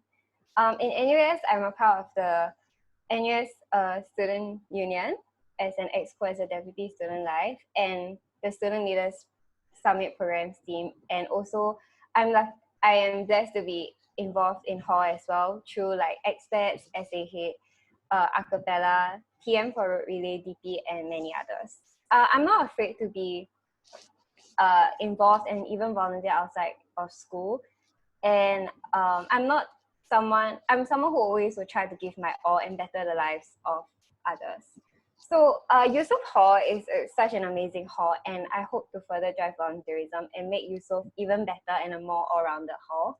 So ever since I decided to run for Social Service Director, I tried to speak to other members in other committees under social service to have a better understanding of the problems that they face and what I can do to improve if I do become Social Service Director. So the key issues highlighted were the limited availability, attendance, awareness, commitment, and the learning aspect of volunteerism. So my plans for Eusoff would be to increase volunteerism by proposing, for instance, monthly activities that Eusophians can participate in regardless of whether they are part of any of the committees or not. And I understand that Eusophians have many CCAs, and the limited availability of slots and their timetable will make it difficult for people who want to contribute back. Hence, I also propose to have to expand volunteerism after IHG and DP, where people are more free. So this will allow Eusophians to not only bond, but also have a passion to volunteer and better the lives of those who are in need. I plan to conduct volunteer events once a month through flag days, visits to various organizations, awareness runs, maybe interblock challenges, online challenges to spread awareness, and many others.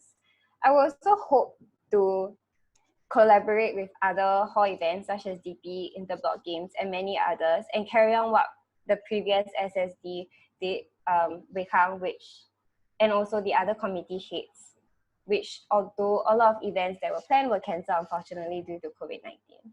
So I understand that it's a very tough and worrying period, but I hope that with my past volunteer and leadership experiences, and also a better understanding of the management of the COVID-19 virus, I will be able to better plan for volunteering activities when the academic year begins, whether it would be online tutoring sessions for Salvation Army, for instance, social media challenges to raise awareness for the beneficiaries, and many others.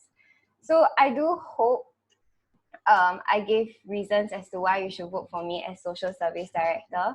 And I thank you for your attention. Eusoff Hall, Best Hall. So yeah, girl. Yeah.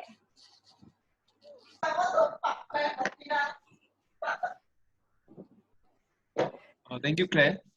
Last but not least, we'll have our candidate for Finance Director. And her proposal is Natalie. So can we have Nat to say a few words, please? Hello. Hello. Can you hear me? Okay. Hello, I'm Natalie and I'll be proposing for Wan Qing today. So not surprisingly, you will usually hear Wan Qing before you see her, like Val. And she may be loud, but she's ever present, and that's what you need for a finance director. Someone who is always there, responsible, and accountable. Wan Qing may be good at playing COD, but she is also good at handling money. From REC Treasurer to SMC Treasurer, and now running for Finance Director, Wan Qing has proved that she has the experience and capabilities of what it takes to be in charge of finances. I've worked together with Wan Qing in SMC, and she was a reliable treasurer and someone I could always count on.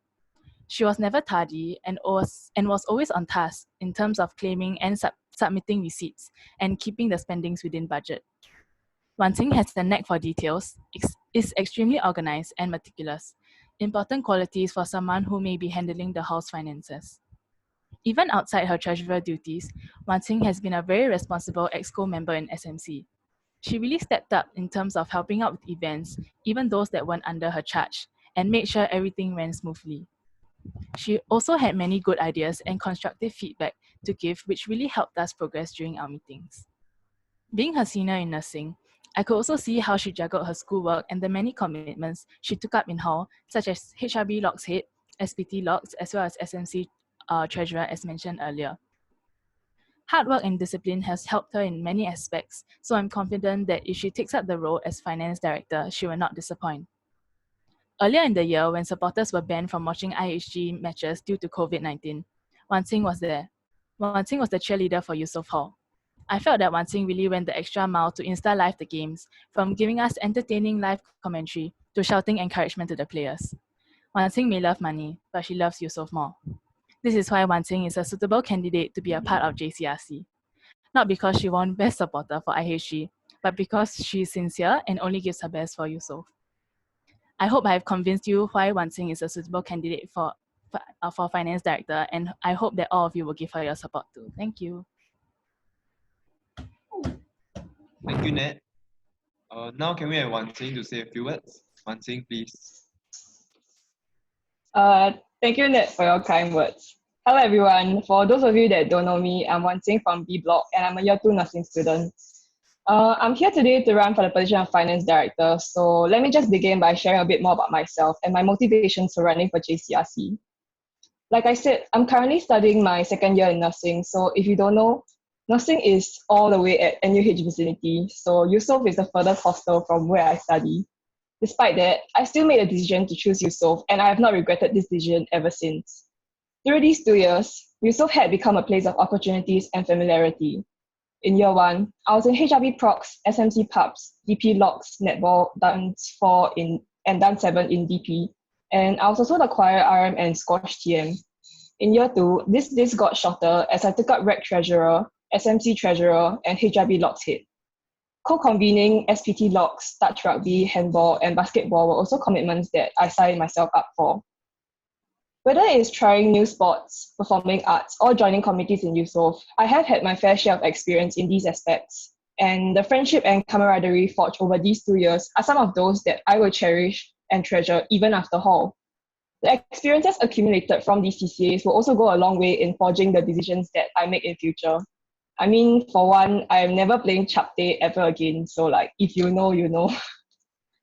Moving on to why I'm running for finance. You may wonder why a nursing student is interested in being finance director when it may not seem to be her forte. Well, I have been treasurer for both REC and SMC this year, and I have to admit that while it was not the most smooth sailing experience, something special came out of it. I started REC not knowing much about the finance procedure, but I learned along the way. Shingtat had also been very helpful towards me, patiently guiding me through the procedure. After REC, taking on SMC's treasurer role was an even steeper hill to climb.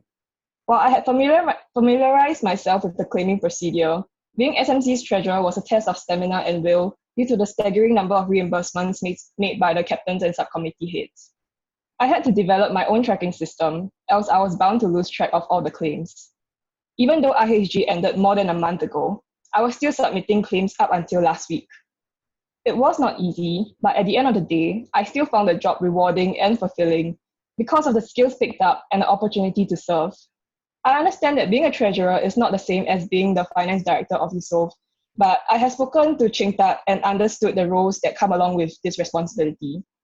As the finance director, the bulk of my job will be to oversee all the budgets in Eusoff and to facilitate a smooth reimbursement procedure for Eusoffians to make all purchases necessary for Hall. Chingtat has done a commendable job in coming up with an Excel system for this. So building on the foundations he has laid out, my goal will be to make the finance procedure easy to follow and to promote teamwork and camaraderie amongst the treasurers.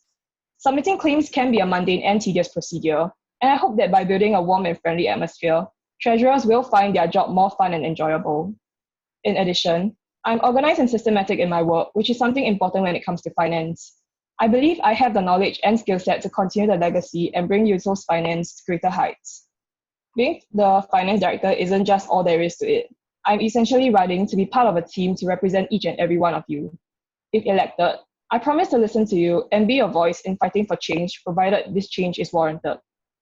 Personally, the reason I'm running is because next year will be my last year, last chance, and I hope to leave making this last contribution to Hall. Eusoff has given me so much, and serving in a 33rd JCRC will be a way for me to give back to Hall and to the people. I may not have the most decorated qualifications in finance, but I hope that you will give me a chance to be a voice. In light of this COVID-19 situation, let us all stay safe by practicing 7 steps of hand hygiene and social distancing. Thank you for listening to me so far, and do vote me to be a finance director. Thank you. Thank you, Wan Qing. Okay, so all our candidates and their proposals have spoken, and next up will be the Q&A session. But first, we'll have a 5-minute toilet break. So we'll be back at 9:23. Yeah. Okay, see you guys. Oh yeah, by the way, the Mentimeter will be open, so the code is on channel EH, so you can submit your questions and yeah, they will be presented to the respective candidates. Thank you. 哎，子欣的 Yes, master. the student actually can turn on the video and just speak in front of Zoom, so they don't need to type. They don't need to type, questions. Yeah, but we are worried about abuse of the questions. No, I think they should take challenges. Uh, I think they should take challenges. Okay, master, if you insist. Yeah, but of course, if students don't want to identify themselves, then they can actually type the questions. Yeah, I think let's try typing out the questions first. Let's try that first. Okay. Thank you, master. Okay, bye. Bye, master.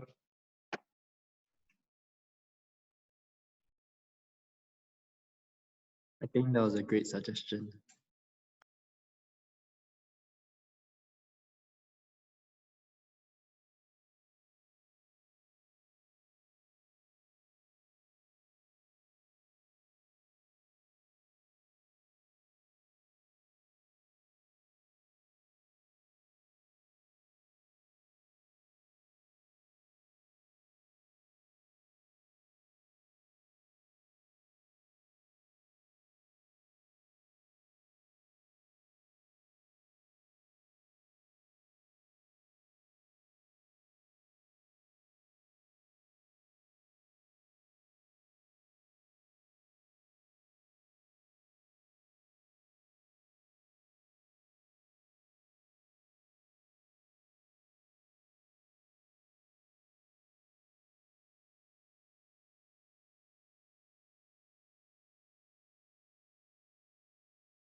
To all those that are present, right, just a reminder, for your questions, please remember to state your name and block.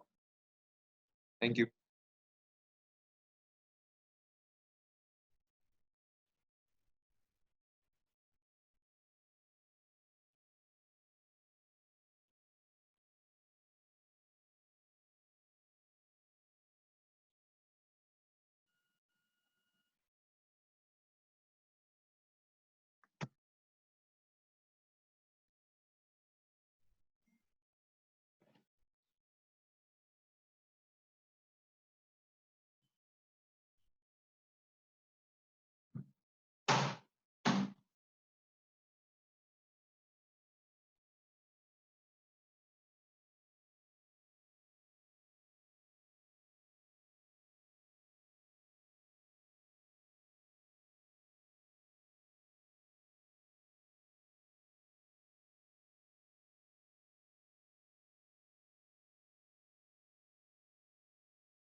Okay, let's begin the Q&A.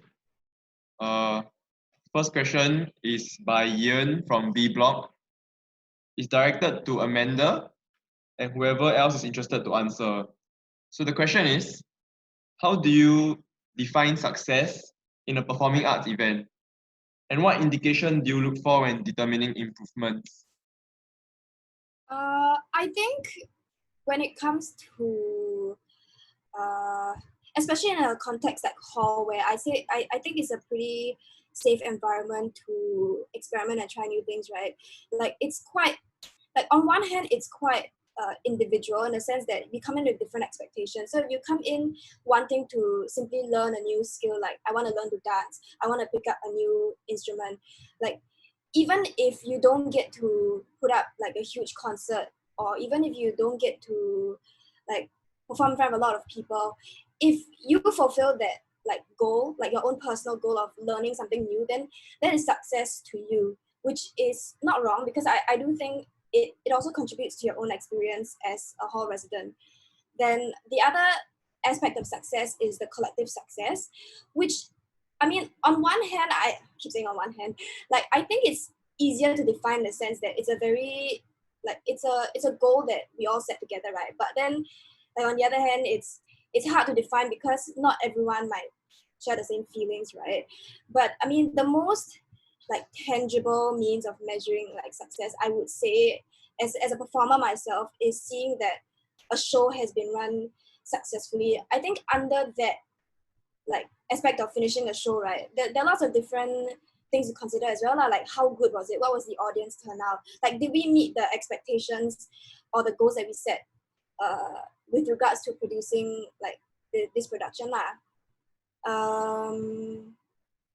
Yeah, actually, did I answer the question? Yes, that's all for the success. What was the second part of the question? Sorry. What indication do you look for when determining improvements? Improvement. I'd say it's both a technical and personal thing lah. Like if you're talking about, like say, like your skills in performing playing an instrument or like dancing, I think improvement is like technical. Like you can see it. It's something that you build and you work towards in the same way that you get better at a sport the more you train. And on the other hand, it's personal in terms of what you take away from it.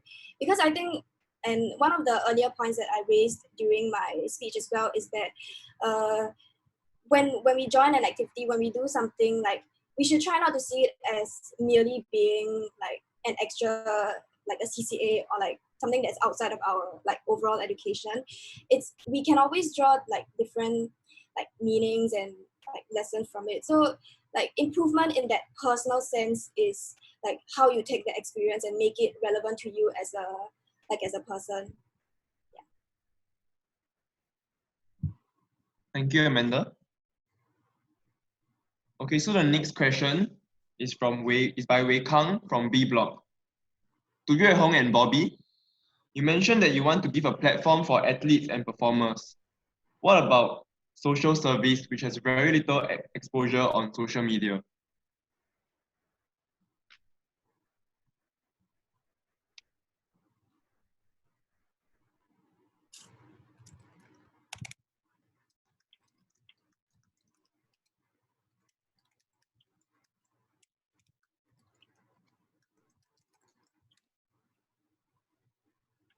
Hi.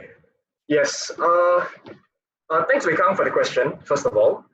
Yes, it is a very important point. And when I do say that I want to represent the entire hall and its diversity, I really do mean it.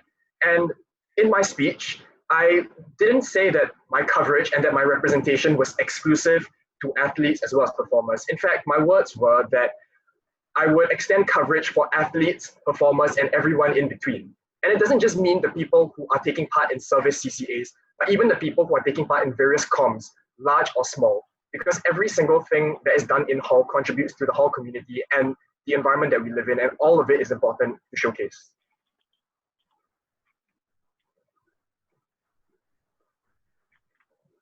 Thank you, Yue Hong. Hello, can I speak? Yes, you may.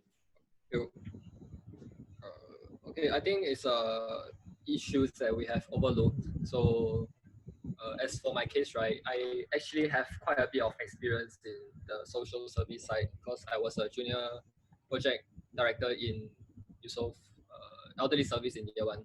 So I do know that there are a lot of events that our people are actually working very hard to ensure success of. But yeah, like what we can say, these things are unfortunately not very well covered as compared to sports and culture. This is I think this is a fact. What I will do to address this is I think since like most of the major comms like SMC, CMC, and HRB, right, is you realize that every one of them have a very established publication com. So we can sort of like implement that into social service side as well. So we can just implant like maybe 1 or 2 members to each social service wing. So in which like, it is a process of getting the content from the social service side to the media front, which is, Eusoff or the com under me. So that's the content fetching that I think that can be improved. And secondly, I think what else can be improved is I'm not sure if how many of you are aware of the grant and reach program. Okay, so basically like all the social services, they reach out to a group of people. Then these people will come with a feedback because they really are less fortunate than us and need our help. So let's say things like water kettle and stuff. Then we take these wishes, then we go to the public and Eusoff to ask for assistance in a sense.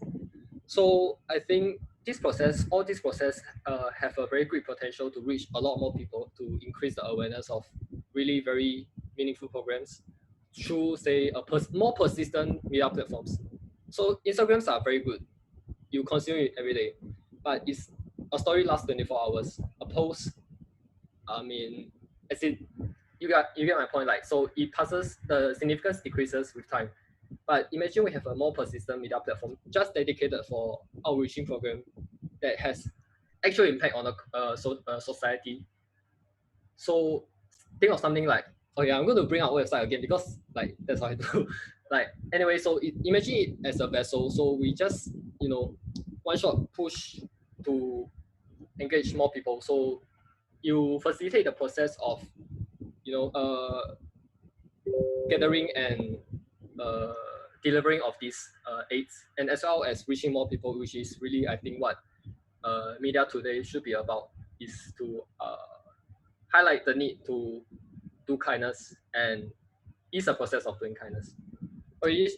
Sorry for talking so much, but this is so 2 points. One is put a media person in each social site to fetch. Then 2 is consistently coming out with new ways to improve the current standard of service. Thank you. Thank you, Bobby. Thank you, Bobby and Yue Hong. Okay, so the next question is from Sean from B Block. It's also directed at our media director candidates. Okay, so the first question is directed at Yue Hong. Okay, so Sean is asking that I have struggled with IT, but I'm lucky to have Yong, Kian, and Bobby. As Yong and Kian are going to graduate, Eusoff may become weaker in IT. How would you go about in that aspect? The question is directed at Yue Hong. Okay. Firstly, thank you, Sean, for both your contributions this year as the media director. I think you've done an incredible job. And also for the question, because this is something that I have touched on in my speech, but that I didn't really go too much into detail. And which is that when I said that I wanted to present a united front internally and externally for Eusoff, part of it included training all of the pubs teams within Eusoff to level up their skills so that they are able to carry out their jobs to the best of their abilities. Because publicity is a very specialized job scope. It is a very unique skill set as well. And my experience as a DP pubs head was that the reason why the DP pubs com was able to work so efficiently was because we got training out of the way very early on. And this is something that I will continue to do and apply onto a much larger scale. And to this end, I've spoken to Kian as well about Eusoff Works' involvement in terms of the training of new members. And we both agreed that training is a very important element that we will continue to hone in on, both giving courses, lessons, and classroom demonstrations, as well as bringing them out into the field to give them real working experience and learning on the job. Yeah, thank you.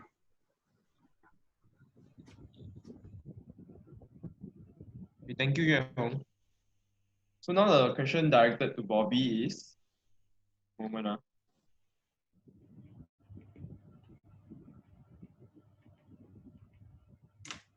Okay, so part of the role of media director requires designs for publicity, as seen on Instagram.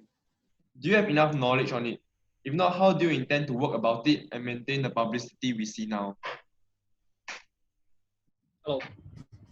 That's big. Okay, so I'll just list out the relevant knowledge that I think I have. No, as in not the knowledge I have that I think are relevant.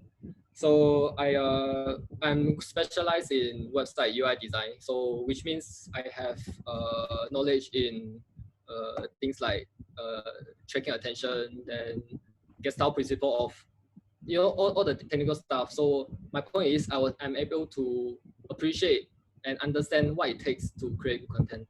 And honestly, it's a very big shoe to fill because like just look at EHOC and DP, right? This year's standard was really, really good. And with that, I'm really, really confident that Eusoff has a very, very deep talent pool that we can leverage on. So as a media director, I see myself like more as a vessel instead of like, the one who is distributing information, because it's basically connecting Eusoff, connecting Eusoff to other Eusoffians and the public. So I think there's a general misconception, or I think that I have not spoken very clearly of is people perceive me as a tech nerd. Actually, I am a tech nerd, but like having tech, right, is not mutually exclusive to being able to deliver good content. So tech essentially is just a vessel, it's just a ship. So without good content, it's an empty ship, no matter how nice the ship is. So I understand the importance of leveraging on good designers, and then I'm confident in doing that because I have indeed like relevant knowledge in designing is by taking like relevant school modules and doing well for them. Let me check. Can you repeat the question again? Sorry.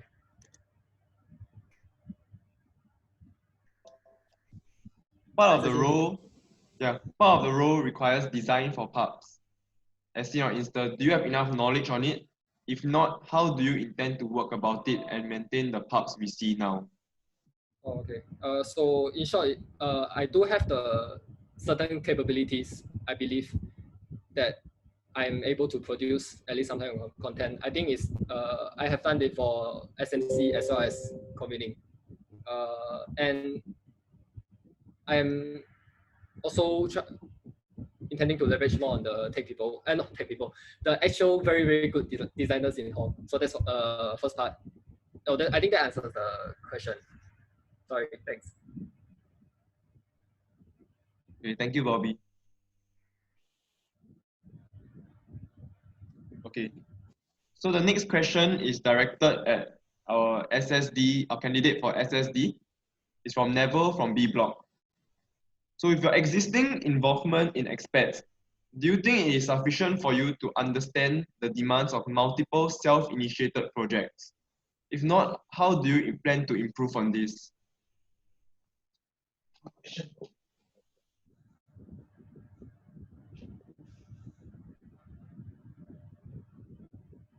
Thank you, Nev, for the question. So I think because basically like it's not easy to actually understand, like understanding the demand is one thing, but I think the feasibility is like another. And I think that a lot of events for this year got cancelled because of the COVID-19. But I think that in terms of the how to improve, basically what I planned is to actually I understand for expats because I'm in expats myself, like that for instance like fundraising, like car wash, everything, there's a lack of manpower. So I think when it comes to fundraising for regardless of whatever committee it is, that we can actually involve the hall into it so that you can raise more funds, because ultimately the benefit is still for the beneficiaries. And in terms of volunteerism, I think that it would be good to include the hall, because the thing is that it's a smaller commitment that people can contribute to. So I think that is one way, which is to expand, like for instance fundraising or anything, and even fundraising for like other committees to involve the hall, so that it's a bigger platform and a bigger outreach. So that's one way. And also I think that if I do get chosen for SSD, I would also try to involve myself with the other committees so I have a better understanding of the problems that they face and what I can improve on, and work together as a whole rather than separately as like separate committees, but also work together as a whole. Because I mean, ultimately we all want this, we all have the same goal, which is to contribute back to our community. And I mean, I think it would be good to involve everyone as well. And yeah, so it's just to have a greater outreach and also channel more resources in terms of like manpower, everything, during like fundraising events or anything that whatever committee needs. I think it would be good that if they voice out, and then we can have a bigger outreach. So yeah. Thank you. Thank you, Claire. Okay, so the next question is from Amos, B Block, to Pei Jie. You mentioned that you want Eusoff to mature with sports. How important is winning IHG to you, and how do you think it plays a part in our Eusoff Hall spirit? Oh, okay, hi. Okay, I think to answer Amos, probably I'm going to answer the first point, which is how important is winning to me. Okay, don't get me wrong. The idea of when I feel winning itself is actually kind of recognition, kind of like result that actually like ensure that whatever we do, like our training works. So I think that itself, we should look bigger than that. Like rather than winning is what is success to individual teams. So I think that itself is very important. Firstly, where captains itself, I hope that before we even start our season, they should set certain kind of like criteria or like small steps which kind of build on to their success. And I think that itself is very important. Be it winning or losing, but I think at the end of the day, captain itself should set the stage for all athletes to understand what they really want and what they are really capable of. Yeah, so that itself is what I'm trying. And on top of that, I think I'm looking actually rather more on the process, like how we should be more process focused, enjoy the process, and eventually you get fruits. Yeah. So the second question is, how do I think this plays a part in our Eusoff hospital? I think end of the day, I mean, from what I observe, I think Eusoffians are very they are very hardworking and they're very dedicated. At the end of the day, they will definitely put out a good fight before any kind of event, be it like stronger teams or face like different kind of situations. So I thought this itself, where teams are actually striving hard, training hard for each other, training hard for their teammates, or perhaps maybe playing a good game so that their neighbors can come down and support and they have like witness some good fight. So I thought this itself is very important, which boils down to the point where I want captains to really set the stage, to know what they really want and to know what to really like inculcate into each Eusoffians. So I thought this was one direction that I want to take, and how important is winning strategy to me. I think at the end of the day, as defending champs, I think we need to look beyond that. I think we can't always use winning as a benchmark of how well we do, but it's more like how from day one we enter these sports to the last day we leave, maybe perhaps leave Eusoff, how much we gain. So I think that itself should be what we should be focusing on. Yeah, I hope I answer your question.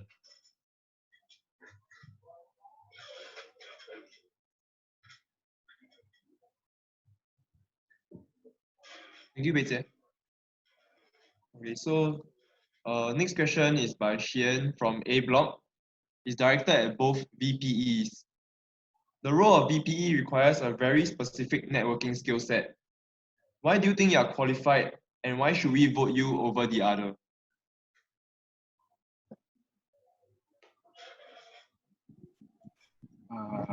Okay, I think I can go first. Okay, so for the role of VP, right, a VP should be a qualified leader, which like understands how communicating and networking works. All in all, VPE should still be a Eusoff leader, as written behind our gel shirts, and know what is going on overall in Hall to bring and solve these problems via the use of external resources. I would, I will admit that I do not have as much experience or abilities as Brenda in respect to marketing and sponsorships, but at the same time, right, to that, these are the things that I'm planning to do to ensure that Eusoff will still get the best. Being a VPE has more of a managerial role and will need the open-mindedness and heart to understand. Be creative and come up with new ideas and innovative ways to solve the marketing problems that we have faced. I've experienced within my 3 years of Eusoff that gives me confidence to problem solve and be proactive to find and speak with potential sponsors. As for context, I have many connections within the pharmacy community, and I'm sure that I will be able to get sponsorships with regards to vitamins and supplements for Eusoffians that are useful during this season, COVID-19. Yeah, eat your vitamin C. To the lack of experience in marketing, right, I also create a separate committee, somewhat like the finance committee, which all marketing subcoms will be part of and that I will head. So the purpose of this committee is to ensure that we start collaborating and work with each other to market Eusoff to our potential sponsors as Eusoff the Champion Hall. I realize that most of our marketing members are in different CCAs, which means that we have already started collaborating within committees, and that some of us may be using the same email list. One example of this whole committee thing, right, is like if HRB finds a potential sponsor, HRB head marketing head will contact me about it. I'll look through it and see what other committees can benefit from the sponsorship as well. And then with priority to the com that has found the sponsorship, try to include other committees to push the sponsorship as a more inclusive and holistic partnership. So okay, I've looked at Instagrams of Eusoff or Eusoff pages, right? HRB has 399 followers, SPT has 565, SMC have 971, CMC has 541, EHDB has 704. But Eusoff Hall has 1,605 followers. Why are we not using Eusoff Hall at IG as a bigger power and more number of following to promote our hall? Yeah, so these kind of things and ideas are not only what I feel that qualification of a very specific networking skill set for VP, and I also feel that I can communicate quite well because like essentially like performing arts, right? We always emphasize on empathy, and we use a lot of our empathy and past experiences to act, to perform music, to do art. So I'm very trained in this aspect, and I hope to be able to connect to all of our sponsors, our partners, and be able to create a good relationship with them, a personal one that I'll be there for them instead of just of us being like only at the receiving end. Yeah. And also another part of the VP is like a JCRC member, which is very important as well. So yeah, so I've experienced in it also. Yeah. I think that's all. I don't know what, yeah. Okay. Okay, so it's my turn. Thank you, Kang, for answering first. Okay. So for me, right, I mean, as mentioned by Faith and myself earlier, I am a business student, so I really have a lot of experience with networking. And additionally, I was involved in a startup called K-pop Card. And because of my involvement in the startup, I've been to a lot of networking events, and I understand how important networking is and the true essence of networking. So I think Kang mentioned it briefly. Yeah, you need to communicate well with them, but I think one extra thing that you have to do is to really continuously show that you care about the relationship and you care about what you can bring to the table for both of the parties as well. So definitely, I feel that with my experience in the area, I'll be able to give back to the hall in that sense. And actually, even now, when before I wanted to run for any JCRC or the presidential role even, I was already constantly looking out for potential sponsors that can help the hall. I passed a few contacts to Zua and like Miss Rashida because I feel that I really love Eusoff a lot, and like there's a lot of opportunities that I'll jump at and say, hey, you guys got any like deals for us?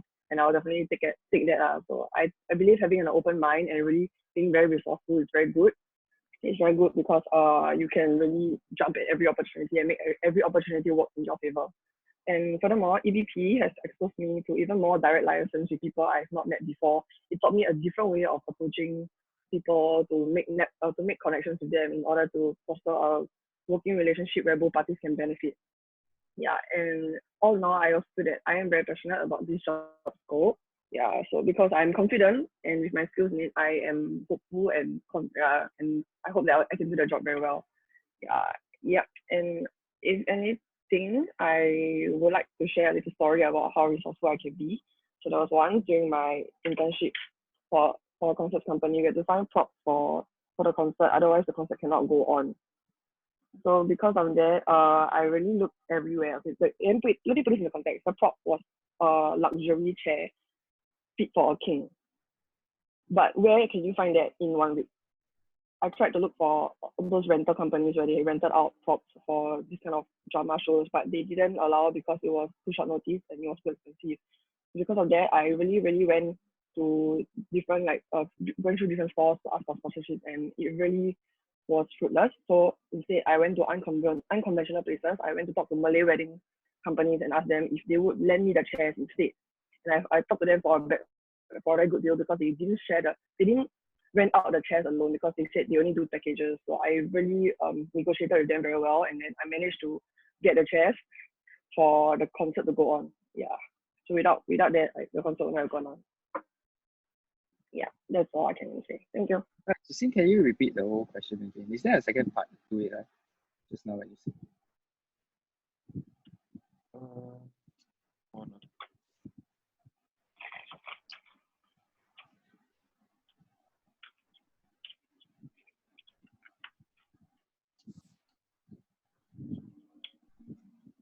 Okay, so the second part of the question is, why do you think you are qualified? Okay, and why should we vote you over the other? Oh, okay. Okay, I think I have never really thought about the second part. Okay, so because the role of VP does require a very specific networking skill set, but other things for VP, like our portfolio, right, that if we get, right, is also Eusoff beneficiary project, finishing sponsorship externally, PAL and planning for GEL, and T. So GEL is a gathering of Eusoff leaders camp, if you all don't know. And T, for those freshies who do not have the luxury of having, is the Eusoff Awards. So regarding for gel, right? Like simply gel, I don't think it's going to happen overseas anymore next year due to COVID. But the essence of gel, which I've attended for 2 years, is to provide a platform for Eusoff leaders to discuss about important subjects within hall, and that can still carry on platforms such as like Zoom, like this lah. And with the money saved on accommodation and food, we can spend this money better enriching on the Eusoff leaders via like online courses and leadership style portfolioing. 40 is still like uncertain because it's still it's gonna be on 2021. So I will like hope to hold a positive mindset for that lah. For the rest, right, especially for VPE, like PEL, right, I have thought of a few things that I want to do. We should be conducting PEL online next time because if COVID continues, which probably does. For PEL, I also plan to like have hall office approval in setting up a system for like different courses and modules where Eusophians can provide their notes and advice on. So this system of module-based PEL will help Eusophians out after they finish taking the module. And then those Eusophians who have already taken the module again will then become the next PEL mentors. So this creates a sustainable ecosystem. Also thinking of a mentorship level PEL where, where I'll connect the seniors to the alumni to allow more connections and working relationships. Yeah, so, and really like VP is not only the external part, but like VP has also the VP part. So in order to be a good VP, you have to know a lot of things that are happening in hall as well. Like I really have been in social service. I have been in kind of like sports, being a TM, and like before getting cut mercilessly, and also in the performing arts. So we will really have to understand all these parts of the hall to be able to present these problems outside hall, to know what we can do lah. Yeah, that's all that I got to say. Wait, can I just add something? Like, okay, I don't know why suddenly talking about what we want to do for the future, but okay, I'll just add my points on whatever he said. So, I understand that being a VP is not just about networking. There are other aspects to it, and I think I mentioned this in my presentation speech also about the sustainable ecosystem for PEL. But instead, I mentioned how it should be module based and how we can expand to include skills such as the hackers teaching us Python and etc as well. So as in, I would just like to say that I have also my own set of potential ideas and revamps for our current CCAs and stuff that I would love to contribute as the VP. Thank you. Thank you to both candidates. Okay, the next question is from Wei Kang from B Block. It's directed at Wei Lin, our candidate for on-gen sec. So, as an on-gen sec, you are overseeing the entire election process. Do you feel that the current process is fair? And do you feel that any changes are needed?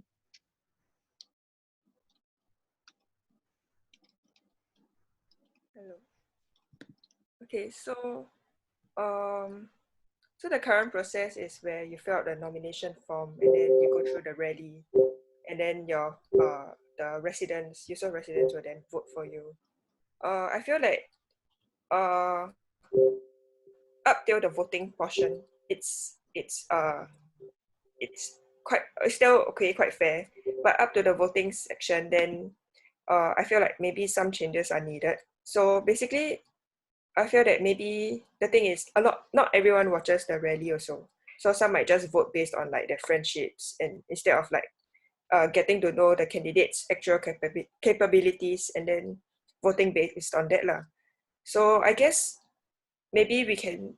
Okay, so in my JC actually, whenever we vote for like the student council, that kind of thing, after the rally speech, they actually have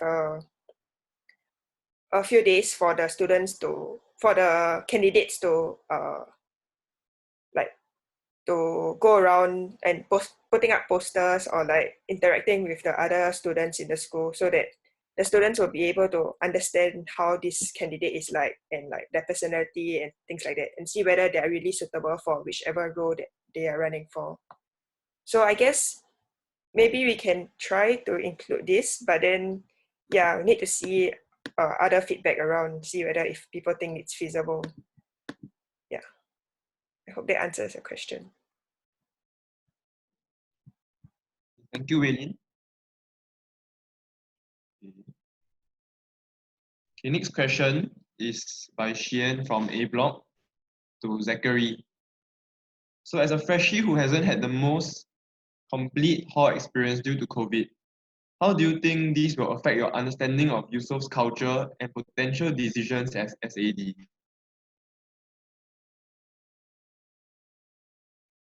Okay, it's true that I lack the experience in Eusoff Hall, and I may just be a freshman, but all I can say is I'm still very fresh and driven. So for me to understand the culture, I will need to actually discuss and work together with the JCRC if I'm elected. Yeah, and to make decisions, I will need to discuss as much as possible. Yes. Yeah. I hope that answers your question.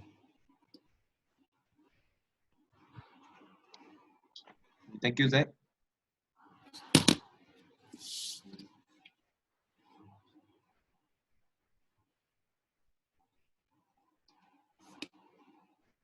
Okay, so this next question is from Chiwan from E Block to both BPEs. What are your plans for marketing and EBP for the hall next year?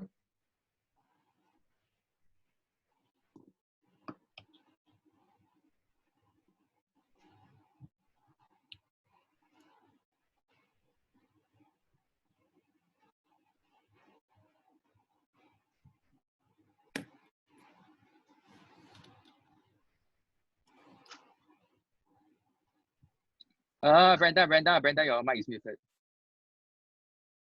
Okay, sorry. Thanks. Okay, hello, can you hear me? Okay, yeah, let me start. So I want to say that I mentioned earlier during my speech that for EBP, I want to create a different job scope as well. So where the EBP members can also focus on looking for sponsors, not donors. So this would really be like sponsorship in terms of like welfare for the hall. So this is where we can work with the VP internal to like really care for the Eusophians' welfare.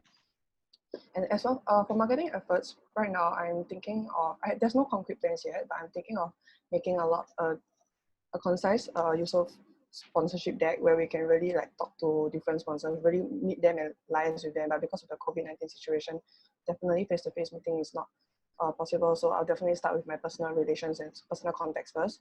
And yeah, because I have a few contacts that I really want to try to reach out to. And marketing also involves reaching out, like promoting the hall as a positive image to outsiders. So in general, it can be it can be potential freshmen and other potential like sponsors as well. So in that aspect, definitely I think that we can work well with the publicity for Eusoff Hall and boost our social media pages first in this COVID-19 situation especially.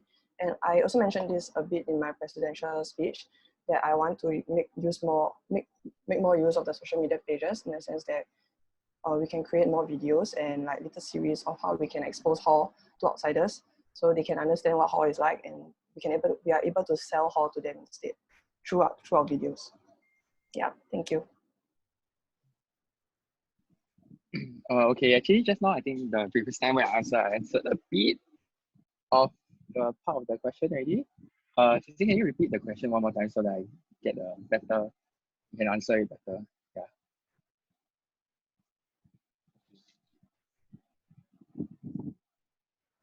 Hello? Okay, never mind, let me just go maybe and check. One moment.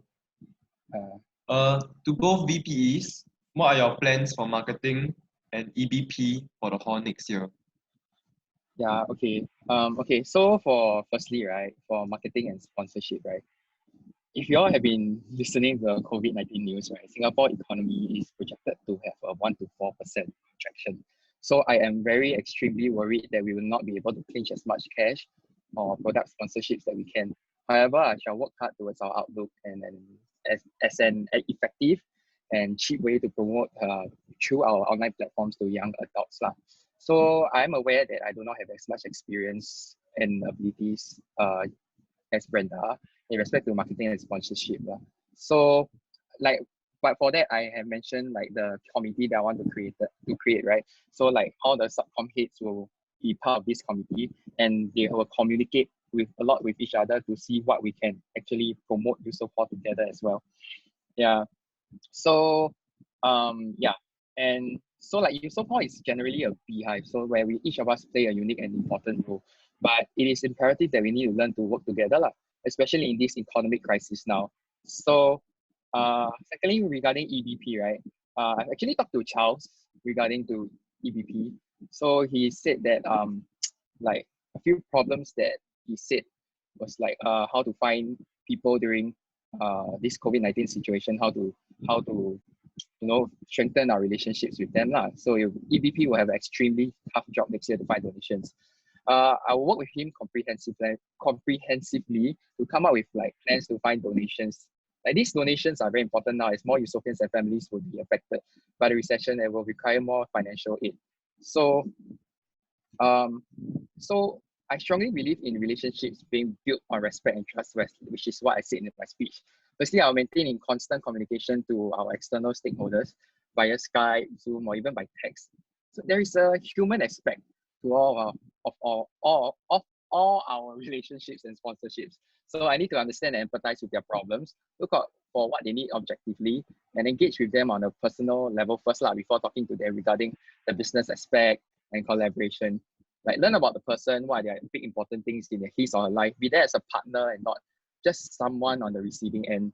So people that have the ability to donate and sponsor us must be in a certain greater position that we need to respect and learn from. So I will try to my best to offer as much of my skills live and preferably connect them to our Eusoff CCAs as well.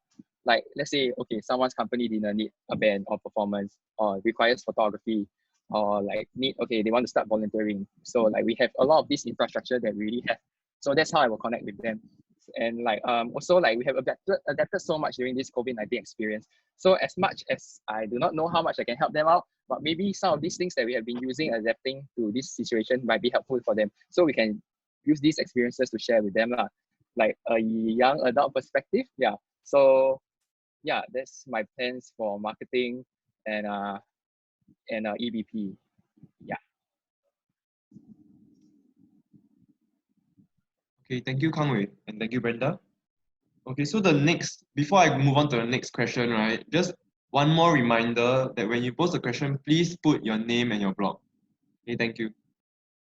Okay, so the next question is by Amos from B Block to all candidates. Right, so please keep it short. So I'll say about 30 seconds to a minute, right? Okay, so the question is, what do you think that the 32nd JCRC has done well and not so well? How do you intend to improve from there?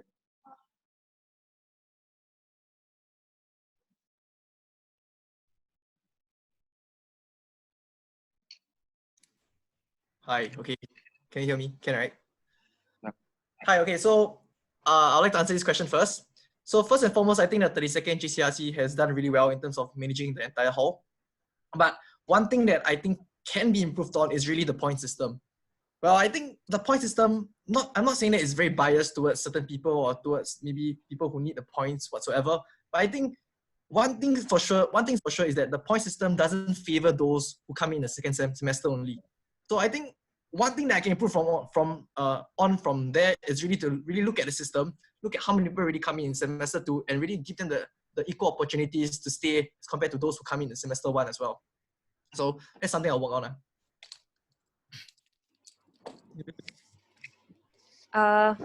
Okay, can I go? Okay. I think one thing that the JCRC did well this year was I think coping with the COVID-19 virus and how like various committees were able to adapt during like IHG and everything and implement measures. But I think one thing that can improve, as I'm not saying this just because I'm running for SSD, but I think it's volunteerism in hall, because I think the past few years Eusoff is not just a sports hall but also a culture hall, and they've really it's a very good initiative and it became an all-rounder hall. So I think it's also to improve like volunteerism in hall, which is something that we can work on. Yeah. Thank you.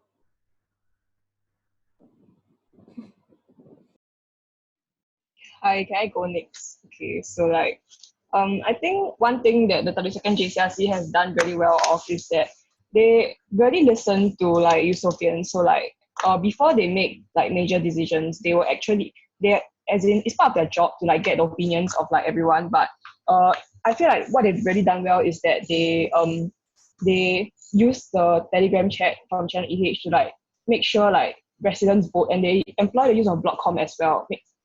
The use of Blockcom to like encourage Eusofians to like answer and make sure that like the decision that they come to is like something that is like but agreed upon by majority of Eusofians. However, I think one thing that can be improved on is there hasn't been as much attention being paid to like improving infrastructure in Eusoff. Like what Val mentioned before about like hygiene and sanitation is not really very up there. Like yeah, the toilets are pretty nasty, and like if y'all won't notice this cause if you're not part of HRB, but like there's a safety issue at like the back of the archive room, because like the area there is really very like not well lit. So like it's honestly very dangerous for like people who are using the archive room back door when they're like clearing rubbish or anything. Because when the COVID-19 situation dies down and like activities resume at night, the area there is honestly quite dangerous for activities to be done at night because of the lack of lighting. So I feel like there should be more emphasis being placed on like improving infrastructure in Eusoff. Thank you. Can I go next? Is anyone going to talk? Okay, I'm going to go next. I think the 32nd JCRC has done well in a sense that like, you know, they constantly ask for feedback and then they constantly communicate with everyone. So like every night, right, even when I'm in exchange, I'll still be receiving messages from the 32nd JCRC. Please fill up this form, so and so, you know, addressed by Hui Xing and the rest of the JCRC members, which is very good. And then the not so good one will be like the point system, as what Gerald said. I totally agree with what he said. Like the people who came back in SEM 2, they do not have the opportunity to earn points, and those people who join hall in SEM 2. And then that will actually affect their ability to stay for the following years. Yeah, so maybe the next JCRC can look at that. Yeah.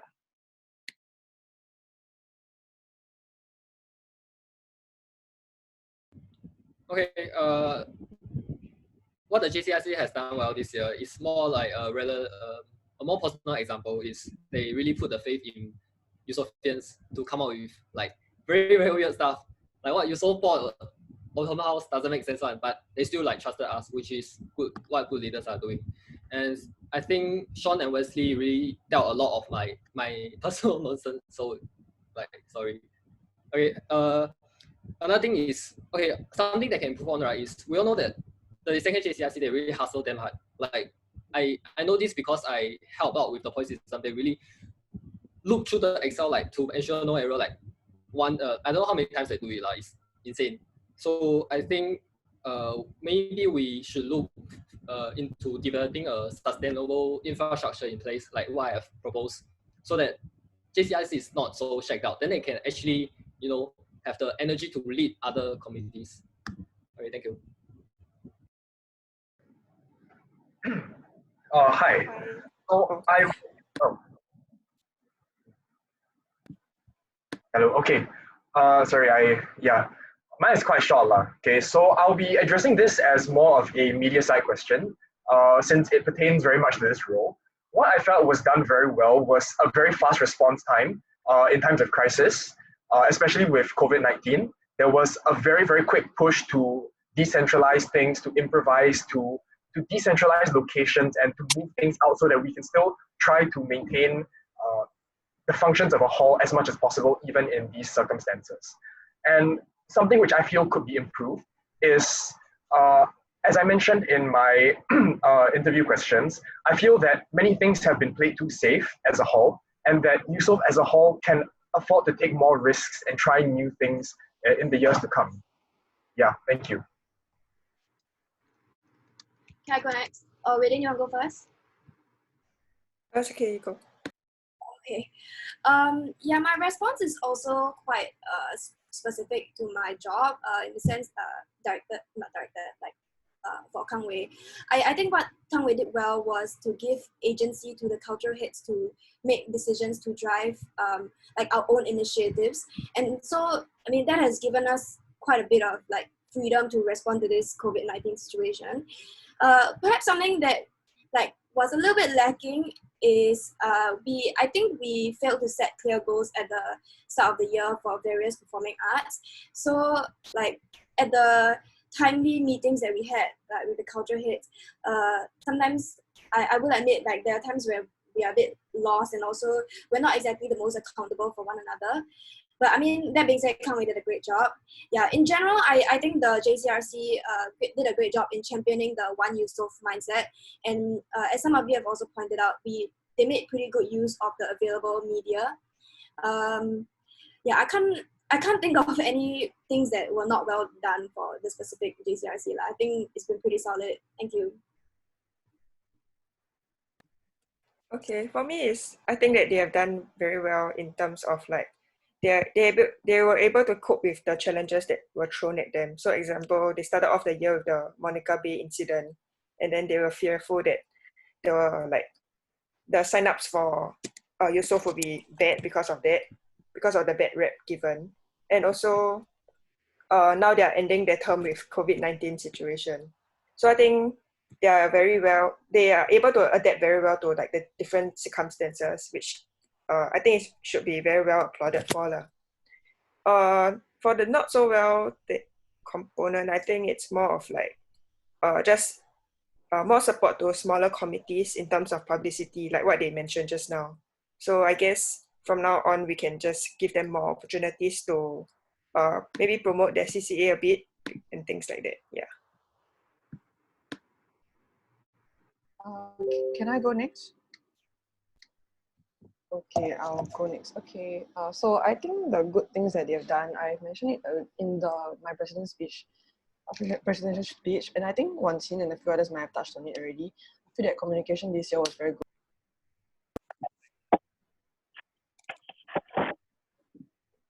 See every JCRC member like in their own like where in each of the committees that they head, they have very good communication in that sense. So it's not just like to the entire USO, but to each of the groups that they manage, they have done it very well.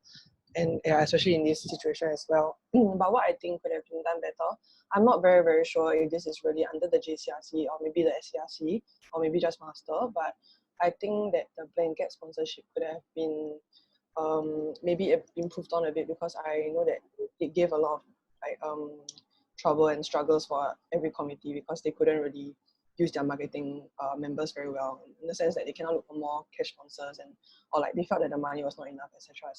Yeah. Okay.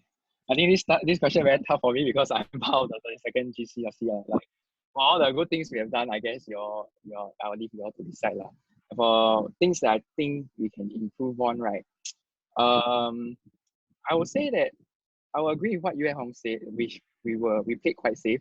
But with the cuts that we were dealt with, the like what Wei Lin mentioned, the Monica Bay incident and also COVID-19, we had to play it safe also, and we had to always be on our toes and keep on changing with every single meeting, like every few days, and then we have to keep on planning a new one. So yeah, I hope the next year's adventure for the 33rd JCRC will be smoother and will be better . Yeah. And also like I also think sometimes we play to safe, then we can maybe do other things and expand more creatively in a sense with COVID-19 and more media outlets. So yeah, that's how it should be. Okay. Okay. Hi. So yeah, I think for my aspect will be more on like, okay, I say I'm comparing to previous years, more on actually this year I don't really hear a lot like competing sports, like sports and dance actually clashes. There are practically clashes. So I thought that was actually quite good. Kudos to Kang Wei and Amos for like really deconflicting all these things. I mean, down to the small details, they really do it very well. Honestly, most people mention a lot of good things about the but I thought something might be a little lacking is doing what I observed is doing IHG. I'm not very sure, but maybe some games I don't really felt like the JCRC presence on the ground. I mean, behind the scenes they did a lot of good job, but perhaps on the ground itself could be better, because in a sense I don't really like felt that. But then again, we have COVID-19, so I thought that might be something that's actually keeping them busy. Yeah.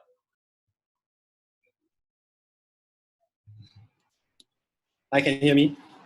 Okay, I think the 32nd JCRC has done well in terms of the point system, because like from previous years that I hear from Roy, they like the leaders actually, the com heads and like captains actually boosted a lot of points.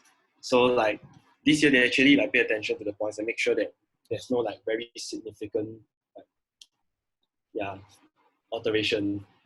But whenever we talk about points, it will always be controversial, because like 1 or 2 points can determine whether someone gets to stay or not. Yeah, and what I think that can be better done would be giving more transparency towards the freshmen that went for engagement camp. Okay, maybe we won't have engagement camp this year, but I think as a freshie that went through engagement camp and rep, like I really saw a lot of my friends that didn't get into Eusoff Hall. Like for today, we are all in Eusoff Hall, so we don't know what it feels like to not be in. Like so I think they could give a bit more transparency so that like at least their OGLs or their red head can have some explanation at least. Yeah.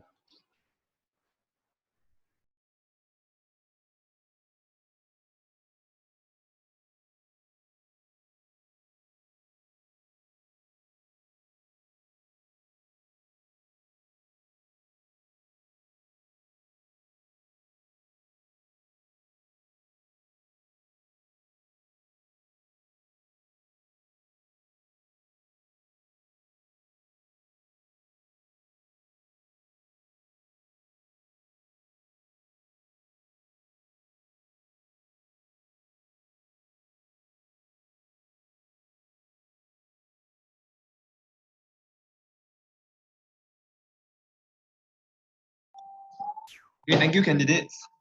So the next question is directed as the S8 candidates for SAD. It's from Wesley. Okay, so even in an optimistic outlook, it is likely that EHOC may be disrupted if not suspended. That may shift the role of bonding the blocks/hall to you. What are your plans on this?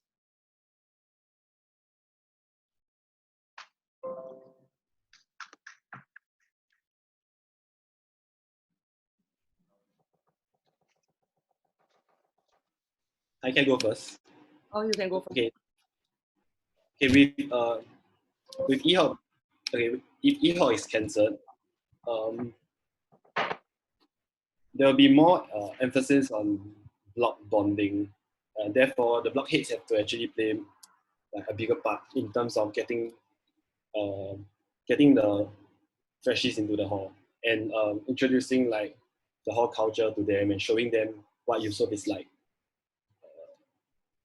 As an SAD, with like I will have to review like the work plans of the blockhead and to make sure that things that are done are at least like feasible. Maybe okay. Let's say if there's no chance that they will start. Let's say that there won't be like hall stay at the start. Maybe we could give like online quizzes and maybe like Zoom or Skype meetings to at least have themselves like like to at least like get to know each other first. Yeah. And maybe we can also like use our open house video and like explain to them like what is it like to be in Eusoff.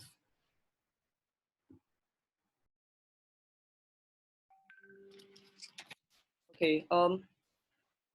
Thank you, Wesley, for your question. Okay, so like the role of SAD, right, will be quite heavy as there are many restrictions being imposed on us. So like let's say if EHOC is disrupted, okay, so I assume disruptions as like, you know, having social distancing and restrictions because you never specify what kind of disruptions is that. So like, let's say it is disrupted, but then we are still able to continue with EHOC. I assume that we can actually go ahead with EHOC. So like the first one will be smaller groups. So like we have no choice but then to break up like blocks into smaller groups. So like we did like maybe the first 2 days, this group of people come and then like, okay, they get to enjoy the activities. Then the next 2 days, the other groups may come in. This may take some time, and then like it may cause blocks to like, be disaggregated, but then we have no choice like if EHOC were to be disrupted. And then let's say if EHOC is suspended, then we have to shift everything online because there is no way that we can meet one another physically. So like we can shift to online games, like games that are already online on Telegram, like like werewolves or something, but that is very minor. And then we can use media channels. We have like our Eusoff channel, we have our sports channel, and we have our CNC, SMC, and all different types of media platforms. So like we can have games on there. Recently, I saw on CMC that we have some like some challenges to win airports and then speakers and all. So I think we can move all these games online. And then while these games can be targeted at like promoting Eusoff, as in not say promoting because they are already in Eusoff, but then let them have more information about Eusoff. Yeah, and then yes. So I think that during this time, communication is very important, and communication is definitely the key to reach out to all blocks, different block heads, to the seniors, yeah, and the incoming freshies. So like the role of SAD will be definitely very heavy, and the SAD will be very busy, as like the SAD has to discuss with the block core members what they think is best for their respective blocks, because different blocks have different culture, they have different priorities. So it may be up to the block heads and the SAD to discuss, and then maybe have different ideas and implementations for different blocks. Yeah, thank you.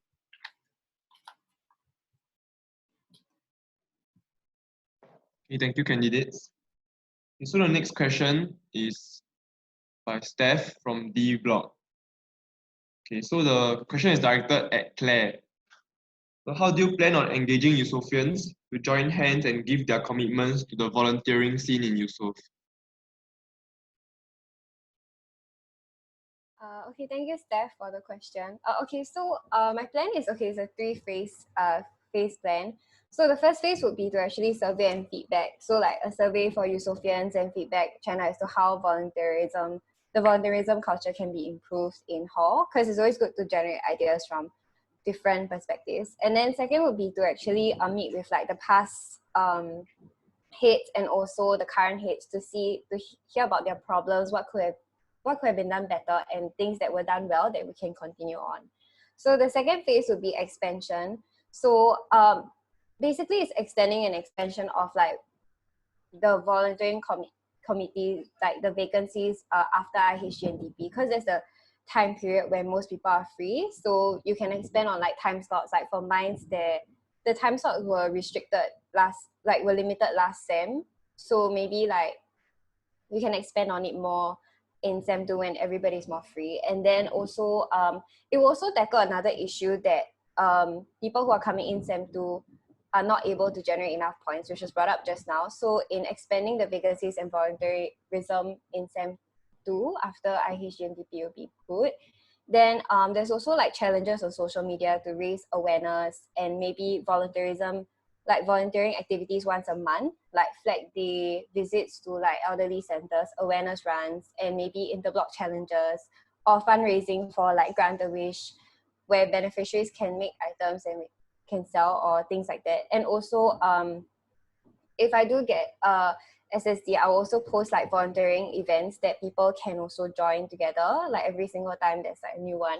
So it'll be good. And also like external events like NDP, Cancer Run, performing at elderly homes, which is good for or anything. So it'll be nice. It's a good bonding as well. And the last phase would be collaboration. So the collaboration would be with like other committees, like for instance, maybe the experts car wash where you need manpower, or mines where they can open up more time slots in or SA tutoring or elderly service, green com, and many others. So it's collaboration with other committees and also collaboration with other events, which was what we did, which was like, for instance, SA coming down to watch the first DP, which was cancelled, but or maybe collaboration with interblock games, or maybe even like NUS Community Service Club. So these are just, phase 1 will happen first, and then phase 2 and 3 will happen concurrently. So these are just ideas that I have and plans that I have, and I hope to do if I do get elected, and hopefully that will answer your question.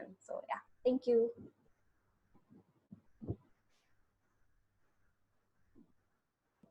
Thank you, Claire. Mhm. Okay, so next question is by Crystal from A Block to Amanda. Question is, we all know that DP's participation rate this year was low compared to previous years. Why do you think this was so? And what will you do to change this during your run? Thanks, Crystal, for the question. And I'm so sorry, I forgot to thank the people who asked questions earlier. Thank you, Ian and Amos. Part of the reason I think that this year's DP had pretty low participation is low senior participation. I remember having more seniors when I was in year 1, and I do think the DP Com also agrees that seniors play an important role in encouraging freshies to join, not just DP but other like hall events as well, because it's really through like the hearsay like, oh, this is quite fun, you should come and join, that kind of thing, where like freshies are more inclined to join. Another reason is, like I've mentioned earlier in my speech as well, is that I think most people join DP as a means of picking up a new skill. So for them, maybe this one-time experience might be sufficient for them, and so they choose not to join a second year. I feel there isn't anything inherently wrong with this, because I think it is eventually up to the individual as well. But then it brings about the problem of continuity. And it's perhaps also why some seniors choose not to rejoin, apart from other personal reasons, perhaps. What I can do as a PAD, I think it's important for me to play an active role in DP, not just as a performer, but also maybe from a consultant perspective as a JCRC member to the DP Com. In line with my own goals and vision, like regarding making experiences meaningful for Eusophians, I think the incoming DP Com can focus on making the DP experience not just about the performance, but also about the community. That being said, I do feel that despite the low signups at the beginning, the DP Com this year, led by Hanjing, did make an effort to focus on dancer welfare and making it an overall good experience for dancers, apart from just dancing. Yeah, that's all. Hope that answers your question.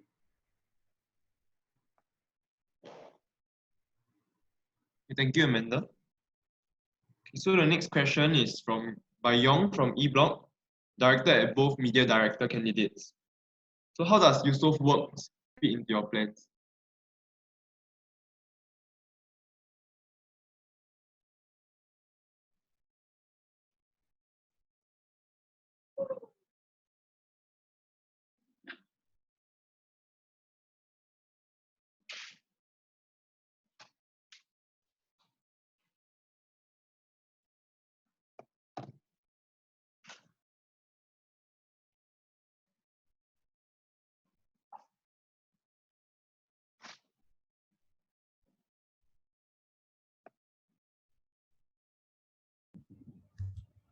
Hello, can I speak first? Hello. Okay. So the question was, how is Eusoff part of my plan if I say have the opportunity to contribute to Hall as a MD? So there are 4 main methods, or rather 4 main points that I wish to make. So firstly is the media liaison that I was talking about. So people brought up that social services and experts, okay, maybe not experts, but social services like SA and LD service really don't get enough exposure. But those contents, they are really good in the sense that they reflect our good characters as Eusophians. So I think that's what's missing. And to implant some manpower in these sectors, then hopefully we can see an increase in the spreading of heartwarming contents.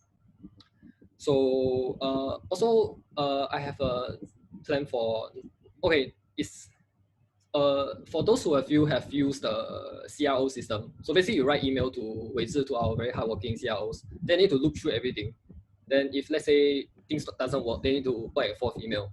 So this is honestly a very time-consuming process. And honestly, like I said, any forms of communication is categorized under media. So it's actually internal communication that I'm talking about.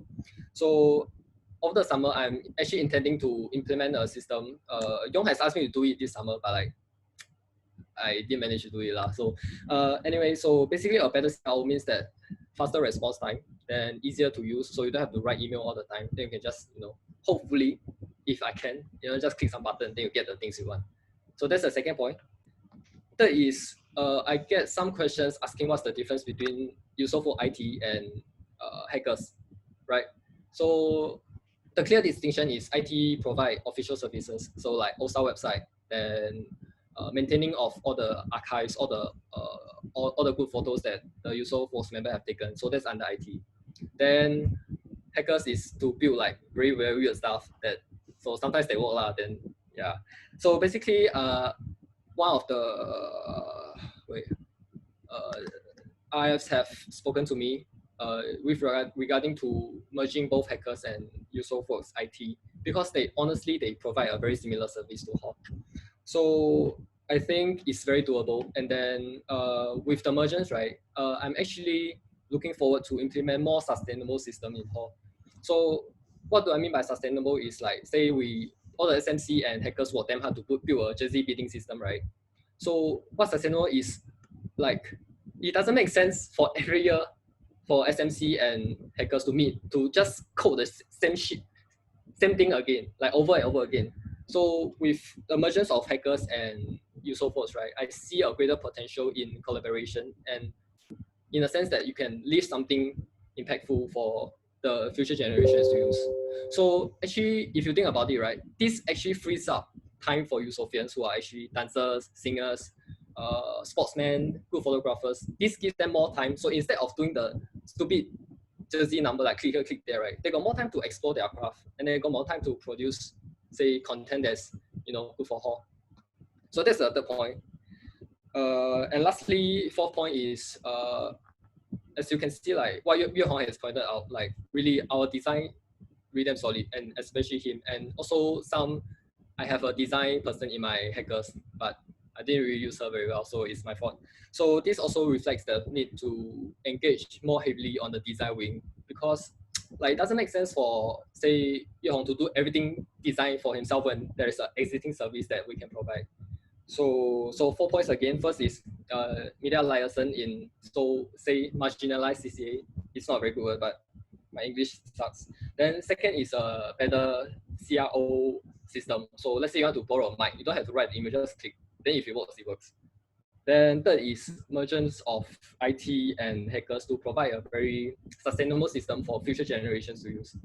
So if we frees up time for Eusoffians to produce their crafts, pursue their crafts. So lastly is a bigger responsibility in design wings. So they really need, as in, I'll definitely come up with ways for them to step up and contribute more to Hall.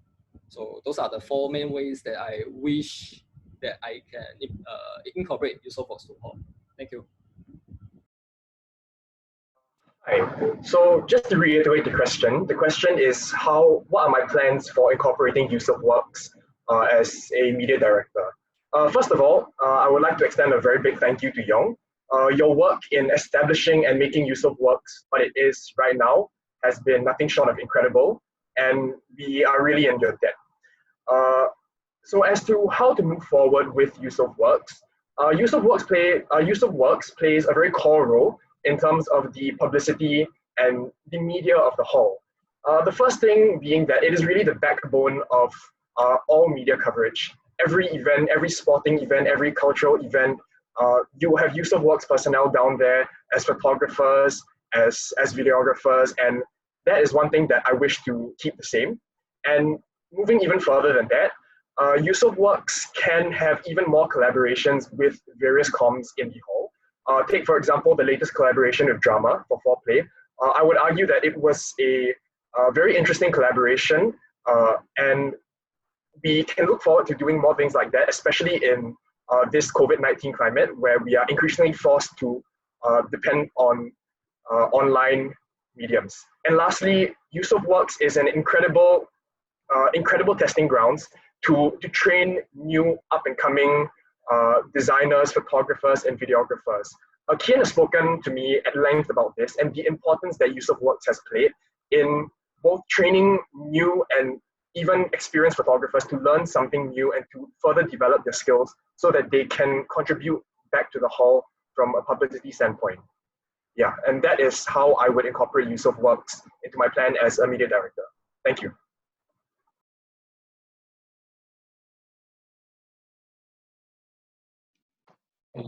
Thank you.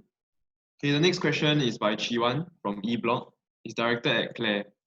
Question is, you said you give your 100%, you gave your 100% to all volunteering scene in Eusoff. Can you say that with absolute certainty for expats?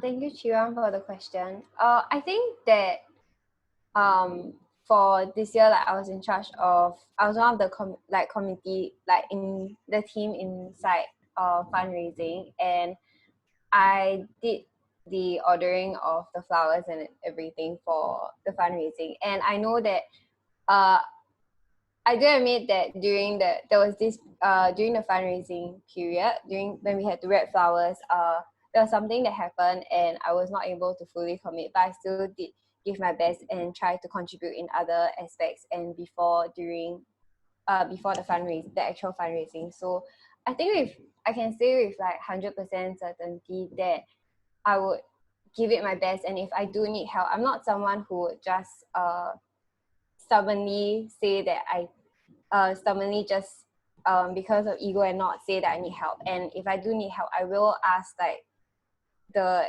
if I'm elected, like other JCRC members for help or anything if I'm uncertain. So because at the end of the day, what the end goal is still there, and if anybody who needs help, like it's always good to voice out and instead and hope that you'll be able to ensure that the event or the end goal is met. So yeah, thank you. Thank you, Claire. Okay, so we will not be taking any more questions. We'll just answer the remaining questions and then we'll cut off at a certain time, hopefully 11 p.m. Okay, so the next question is from Raymond A Block to all candidates. But due to time constraints, I think I'll restrict it to the first 3 candidates to answer it. Okay, so the question is, most residents that come in late, back from exchange or in SEM 2, struggle to stay because they don't have the chance to earn points. So what can be done to give them more opportunities? Hi, can I answer first? Okay. Okay. So I thought about this before, and this might sound a bit like raw and not like refined yet, but would it be possible to grade them on a separate bell curve of points while also opening up slots for these people in different SEM 2 CCAs, such as the social services as well as performing arts? Because I'm assuming in SEM 2 this is where IHG is over. Yeah, so but because this is not their fault that they are late to committing to hall, so definitely they need a chance to try to commit to hall, and then so there should be a different avenue for them. Alternatively, I also agree with Claire's idea. We can open volunteering to everyone in hall and not limit it to just those in the CCA, and then that also can give them a chance to give back to the community through hall and earn points to stay as well. Yeah. Thank you, Brenda. So 2 more candidates. Hi, okay. Can you hear me, right? So yeah, I'll like to answer this question. So I've mentioned Brenda's idea to Roy before, and I understand the concerns of why this idea might not work, because how would I put it? Like, grading them on a separate bell curve might be unfair to those in the other bell curve where they enter in SEM 1, just by the fact that they're on a separate bell curve. So more importantly, in order to make it more fair, I think it's really to look at it on a case-by-case basis. And firstly, we have to open up more slots in terms of sports, social services, as mentioned by Claire, cultural groups, and committees. So, well, we all know that most committees have events that span from semester 1 to semester 2. Most events, except for maybe, if I'm not wrong, SMC, because IHG ends in January. So I think besides SMC, all committees can actually open up more slots in semester 2 to cater to those who just entered in semester 2, or maybe those who didn't have the opportunity to get any CCAs in semester 1 to try again in semester 2. Yes. Sports-wise, sports normally ends in January as well, or before January because IAG season ends. And I think that maybe it's a very raw idea, but maybe we could look into giving points for fun sessions. Maybe working with captains, working with the sports director to conduct more fun sessions that can count towards the points given to people who come in Sem 2 and join the sports. Not only can they maybe learn the sport, experience the sport, they can also earn points and potentially stay next semester. Cultural group wise is a given. Cultural groups always open up slots in the second semester. And social services, as mentioned by Claire, it can be, I mean, if she's going to work towards opening up more slots, then I don't see why there's an issue. But fundamentally, I think that it really depends on a case-by-case basis and how much each person really tries to commit compared to those who have to those entering in Sem 1 and committing. So let's say that in semester 1, people join 5 CCAs, and in semester 2, these with sufficient CCAs open, and this semester 2 kids join 5 CCAs, then we can look at it and okay, we can say it doesn't matter whether the points, in terms of points wise, you don't match those in semester 1 because you just come in semester 2. But because you're committed equally in this short period of time, we can consider you to stay in the next academic year. Yep, I hope it answers your question. Thank you, Jeremy. So that's the 32nd JCRC. Wow, we talked about points for like months before the whole 7th semester started lah. So like why we cannot, why I feel like it's hard for us to create much more slots in Sem 2 for the people who just come in Sem 2 is because like we might be diluting the current members' workload right now. So if let's say their points are based on this current workload that they have really planned, then if you add more members, then you dilute their work plan. And so essentially you are diluting the points that they are getting lah. So I think the most sensible thing, and also like the fun sesh thing, like we have been saying every year. So PJ, if you are on, then we can lah, then we can think about points lah. So another thing is that maybe some Eusofians like after a SEM realize that they are not suitable for the CCA. So like maybe, you know, if they really feel that they are not suited for these CCAs, right, they can leave, they'll get those Sem 1 points, and then we can find those other people who are then interested to join that CCA during this Sem 2. So like maybe we shouldn't be so closed off to the idea of people leaving a CCA, like when they find out that they are not suited for the CCA. And we also can, through this, we also can find better workers maybe during the semester to further provide new ideas or to, you know, like inject more life into the CCA lah. Yeah. So also like, you know, the compulsory events things, right? Like I was thinking for a very long time that maybe as the 33rd JCRC, we might think of the compulsory events to points giving events that give out points. And compulsory events will be a separately different thing that I will discuss with the 33rd JCRC if I'm elected lah. Yeah, there's another set of things. That's my answer. Okay, thank you. Okay, so next question is by Melvin from E Block to directed at both SADs candidates. So the question is, since you will be in charge of SPT and SPT has been doing the same events, what are your thoughts about it? And is there anything different you want to propose?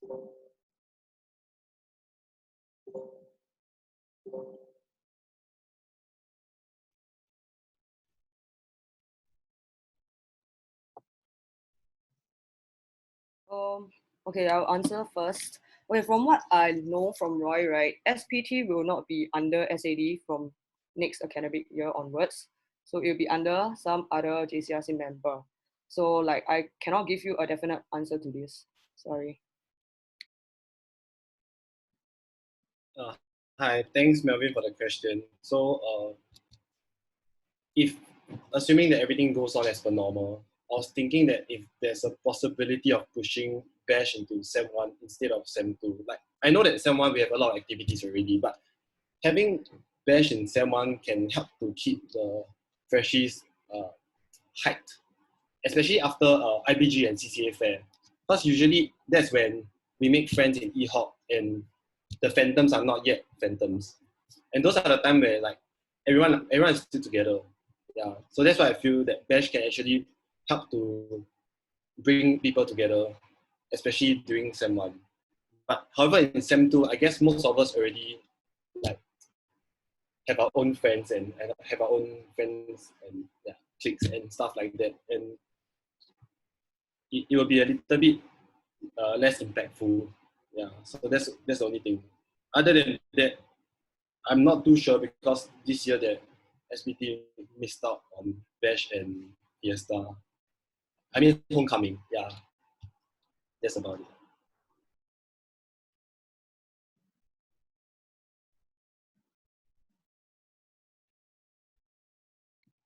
Just to clarify, okay, it is recommended that SPT will be shifted to some other JCRC members, as in it's not confirmed yet. Yeah, that's the.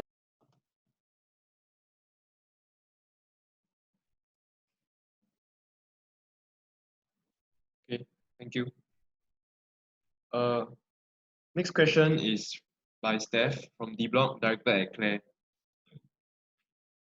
How do you plan on engaging Eusoffians to join hands and give their commitments to the volunteering scene in Eusoff? The question asked just now already. Okay, sorry. Yeah. It's okay. Regina from D Block would like to ask, what legitimate actions do you plan to contribute this so-called volunteering culture in Eusoff?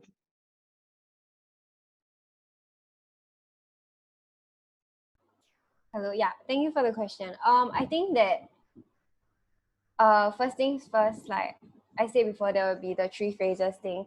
And also, I think it's to expand as like doing once a month, volunteer activities once a month. So it can be like as a blog or as a group of friends, like to extend on that, so that because I know that people in hall are committed, like they have a lot of CCAs and sometimes the timings might clash because the like for SA it's like Monday, Tuesday, Wednesday, then for MICE it's like Saturday and stuff. So it's very fixed time slots that not everybody would be available for and cannot fully commit 100%, like to like have it every single week. So I think that having it once a month on different days and it not being like a necessary commitment would be good to further boost volunteerism because they're doing it out of their own time and they can also bond with each other. And yeah, so that is one aspect. And also to do it when I also had mentioned before, like plans to do it after open more volunteer slots after IHG and TP where everyone is more free, so that during that time period where people are more free, there can be more slots so that people can volunteer and have a variety of beneficiaries and different types of volunteering. So yeah, those are a few that I meant. Yeah, so that's all. Thank you. Okay, thank you, Claire. Okay, so next question is by Raymond from A Block. It's directed at Zach. So the question is, I don't understand your answer to Xian's question. Would like to know what you can bring to the table from your freshman experience and not how you can overcome it by talking to the future JCRC. Okay, thanks Raymond and Xian. I think I should have clarified with you earlier on. Okay, so from my freshman experience, I've participated in a variety of activities which allows me to get to know the current staying residents. And I believe that I can communicate with most of them. So being able to communicate with them also shows that I'm able to reach out more residents. And this is something that I feel I can bring to the table. Yeah, I hope that answers your question. Okay, thank you, Zach. Okay, so the next question is directed at Kang Wei from Wei Xuan. It's regarding the joint marketing initiative. So the question is, are you aware that this is proposed every year, yet not implemented? Can you share why it was unsuccessful? And what are you going to do differently that is going to have it work this year? Okay, give me 5 seconds. Let me think.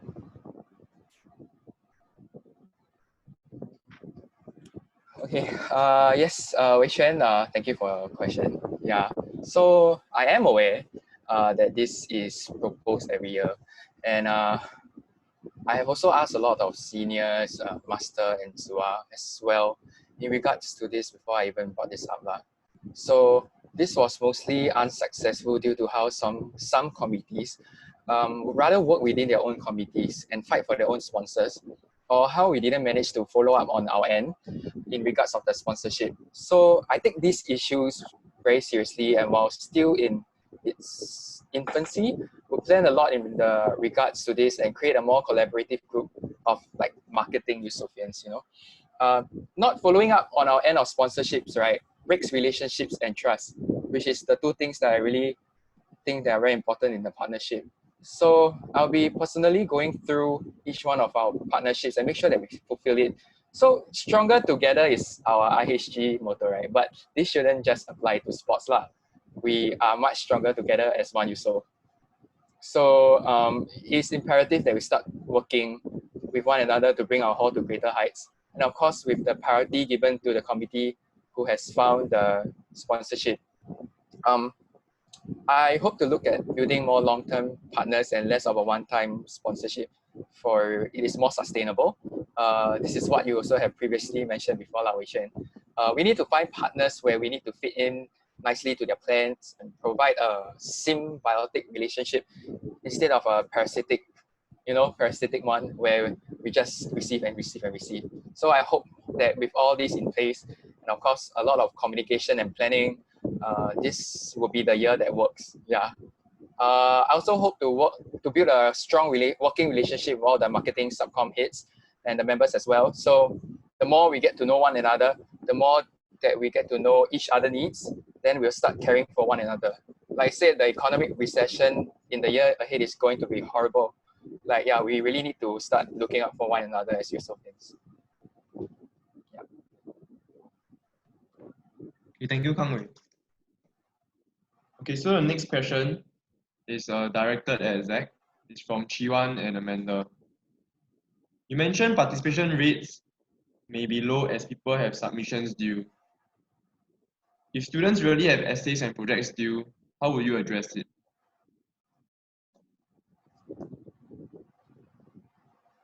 Okay, thank you, Chiwan and Amanda, for the question. Okay, so what I meant was that peer mentors or seniors can help the freshmen in terms of their academics and better plan their time, such that giving an hour or less will not really affect their CAP. However, as if I'm elected as SAD, the well-being of the residents is actually my top priority. And if the resident is facing a crunch and feeling very stressed, then of course they have to give a pass to any hall activities just to focus on their work. Yeah. However, if they're just giving excuses to skip hall activities, then I guess they just need more reassurance from their peers. I mean, from the seniors that, yeah.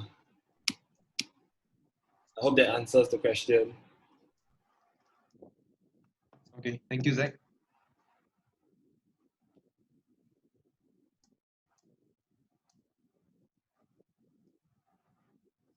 Okay, next question is directed at Amanda from Kang Wei. How will you objectively take care of the performing arts CCAs that you have not been in? Yeah, this was actually, thank you, Kang Wei.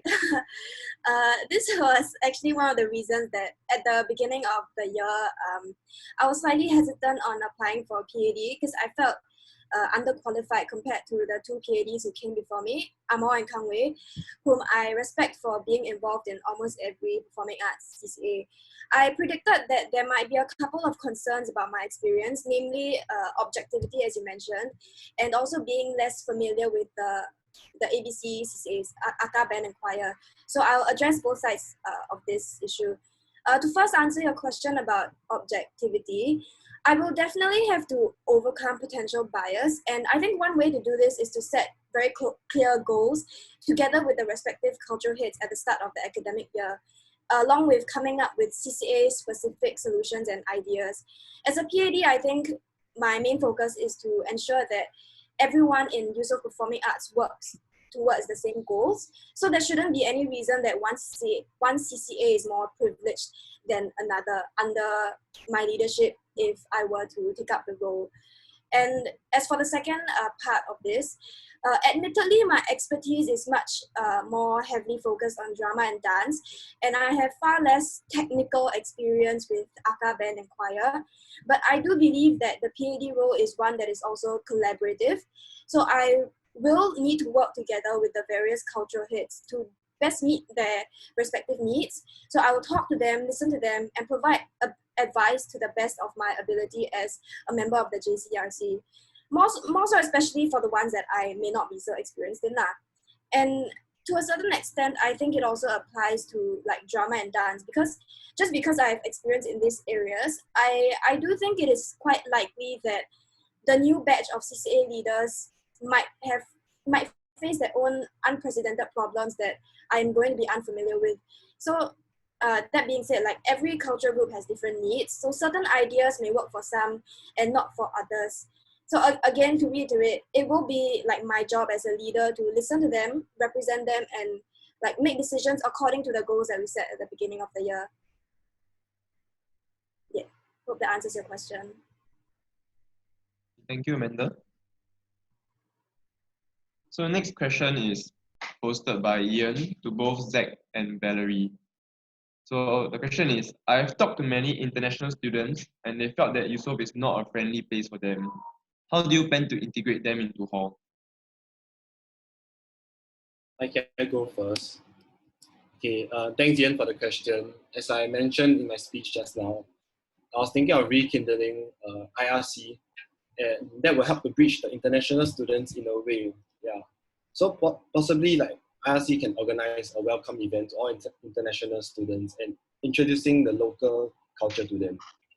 On top of that, I hope that this CCA can start other cultural events, like cultural that we are not very familiar with, to help Eusoffians to better understand the international students' culture. And when you mentioned that the international students felt Eusoff is not a very friendly place, I hope it's just a communication problem more than anything else. So yeah, if there isn't a chance to start IRC as a CCA again, then we will all have to play our parts to increase our inclusiveness as a Eusoffian. So perhaps we can reach out to the CCA leaders and the blockhead to take care of that extra effort to help these international students adapt as much as possible. Yeah. Okay, thanks Ian for the question. So like since SAD is in charge of block comms, right? So ultimately I will use block comm members as the bridge to the international students as well as the Eusoff community.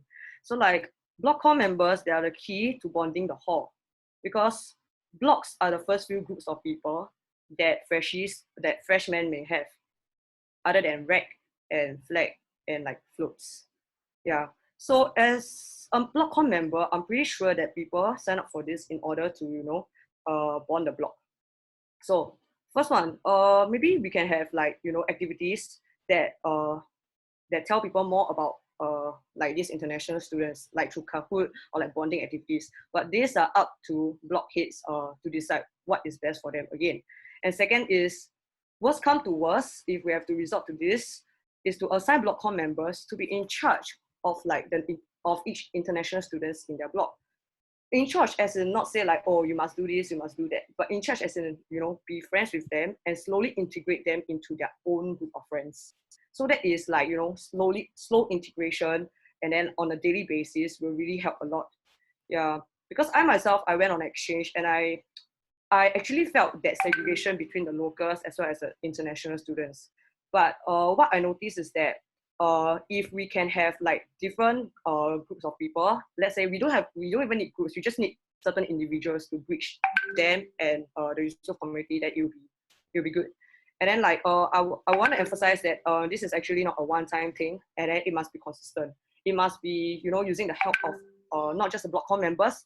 We also need the help of the block as well as CCAs and like social service and committees.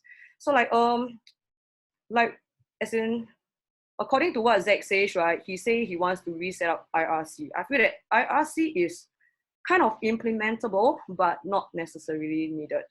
I just feel that like block comp is the ultimate breach. Yeah, thanks. Thank you. Okay, so we'll just be entertaining. We'll just have 2 more questions, then we'll stop for the day. Okay, so the next question is by one in from A block. It's directed at Bobby. So in your website, you mentioned you may not be able to fully appreciate challenges faced by performing arts CCAs. So out of curiosity, how will you represent such groups adequately if you became the MD?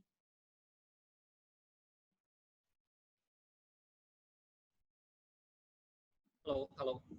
Okay, I think it's a very, very relevant question because out of all the CCAs, right, like sports or social service, performing arts is the one that needs the best representation because it's innately something beautiful that people will see. So as regard to this, I have actually consulted Celine with regards to the challenges that she faced in DP. So I think I would definitely need a lot of time to communicate with the past heads and committees to figure out what is the existing issue that has to be solved. Because honestly, right, I think I will be able to address these certain issues with the collaboration between Eusoff and other CCAs. So that's one thing. Then also I think honestly the drama, okay, the discovery of being able to use things like IGTV and for Drama Fest and then IG Live for SMC, right? Makes you realize maybe we should be in a continuous process to discover new ways to portray our artists and dancers and singers and basically performing arts side. So first, I will definitely, if I am given the position, I'll definitely not neglect this side of Eusoff because it's a very big group. And second, I will definitely also venture into new grounds with the different performing arts CCA. So in order to develop tangible ways, fun ways, but also the correct way, because correct way to represent the art. Yeah, so just 2 things. One is to brush up my knowledge, and second is to continuous to find new methods to make performing arts more visible and overcome the challenges that they face. Yeah, that's all. Thank you. Okay, thank you, Bobby. Okay, so now is our last question. Is by Charles from B block, directed at Kang Wei and Brenda. With the COVID-19 outbreak, how will you constantly engage and improve our relationships with external stakeholders such as sponsors and alumni?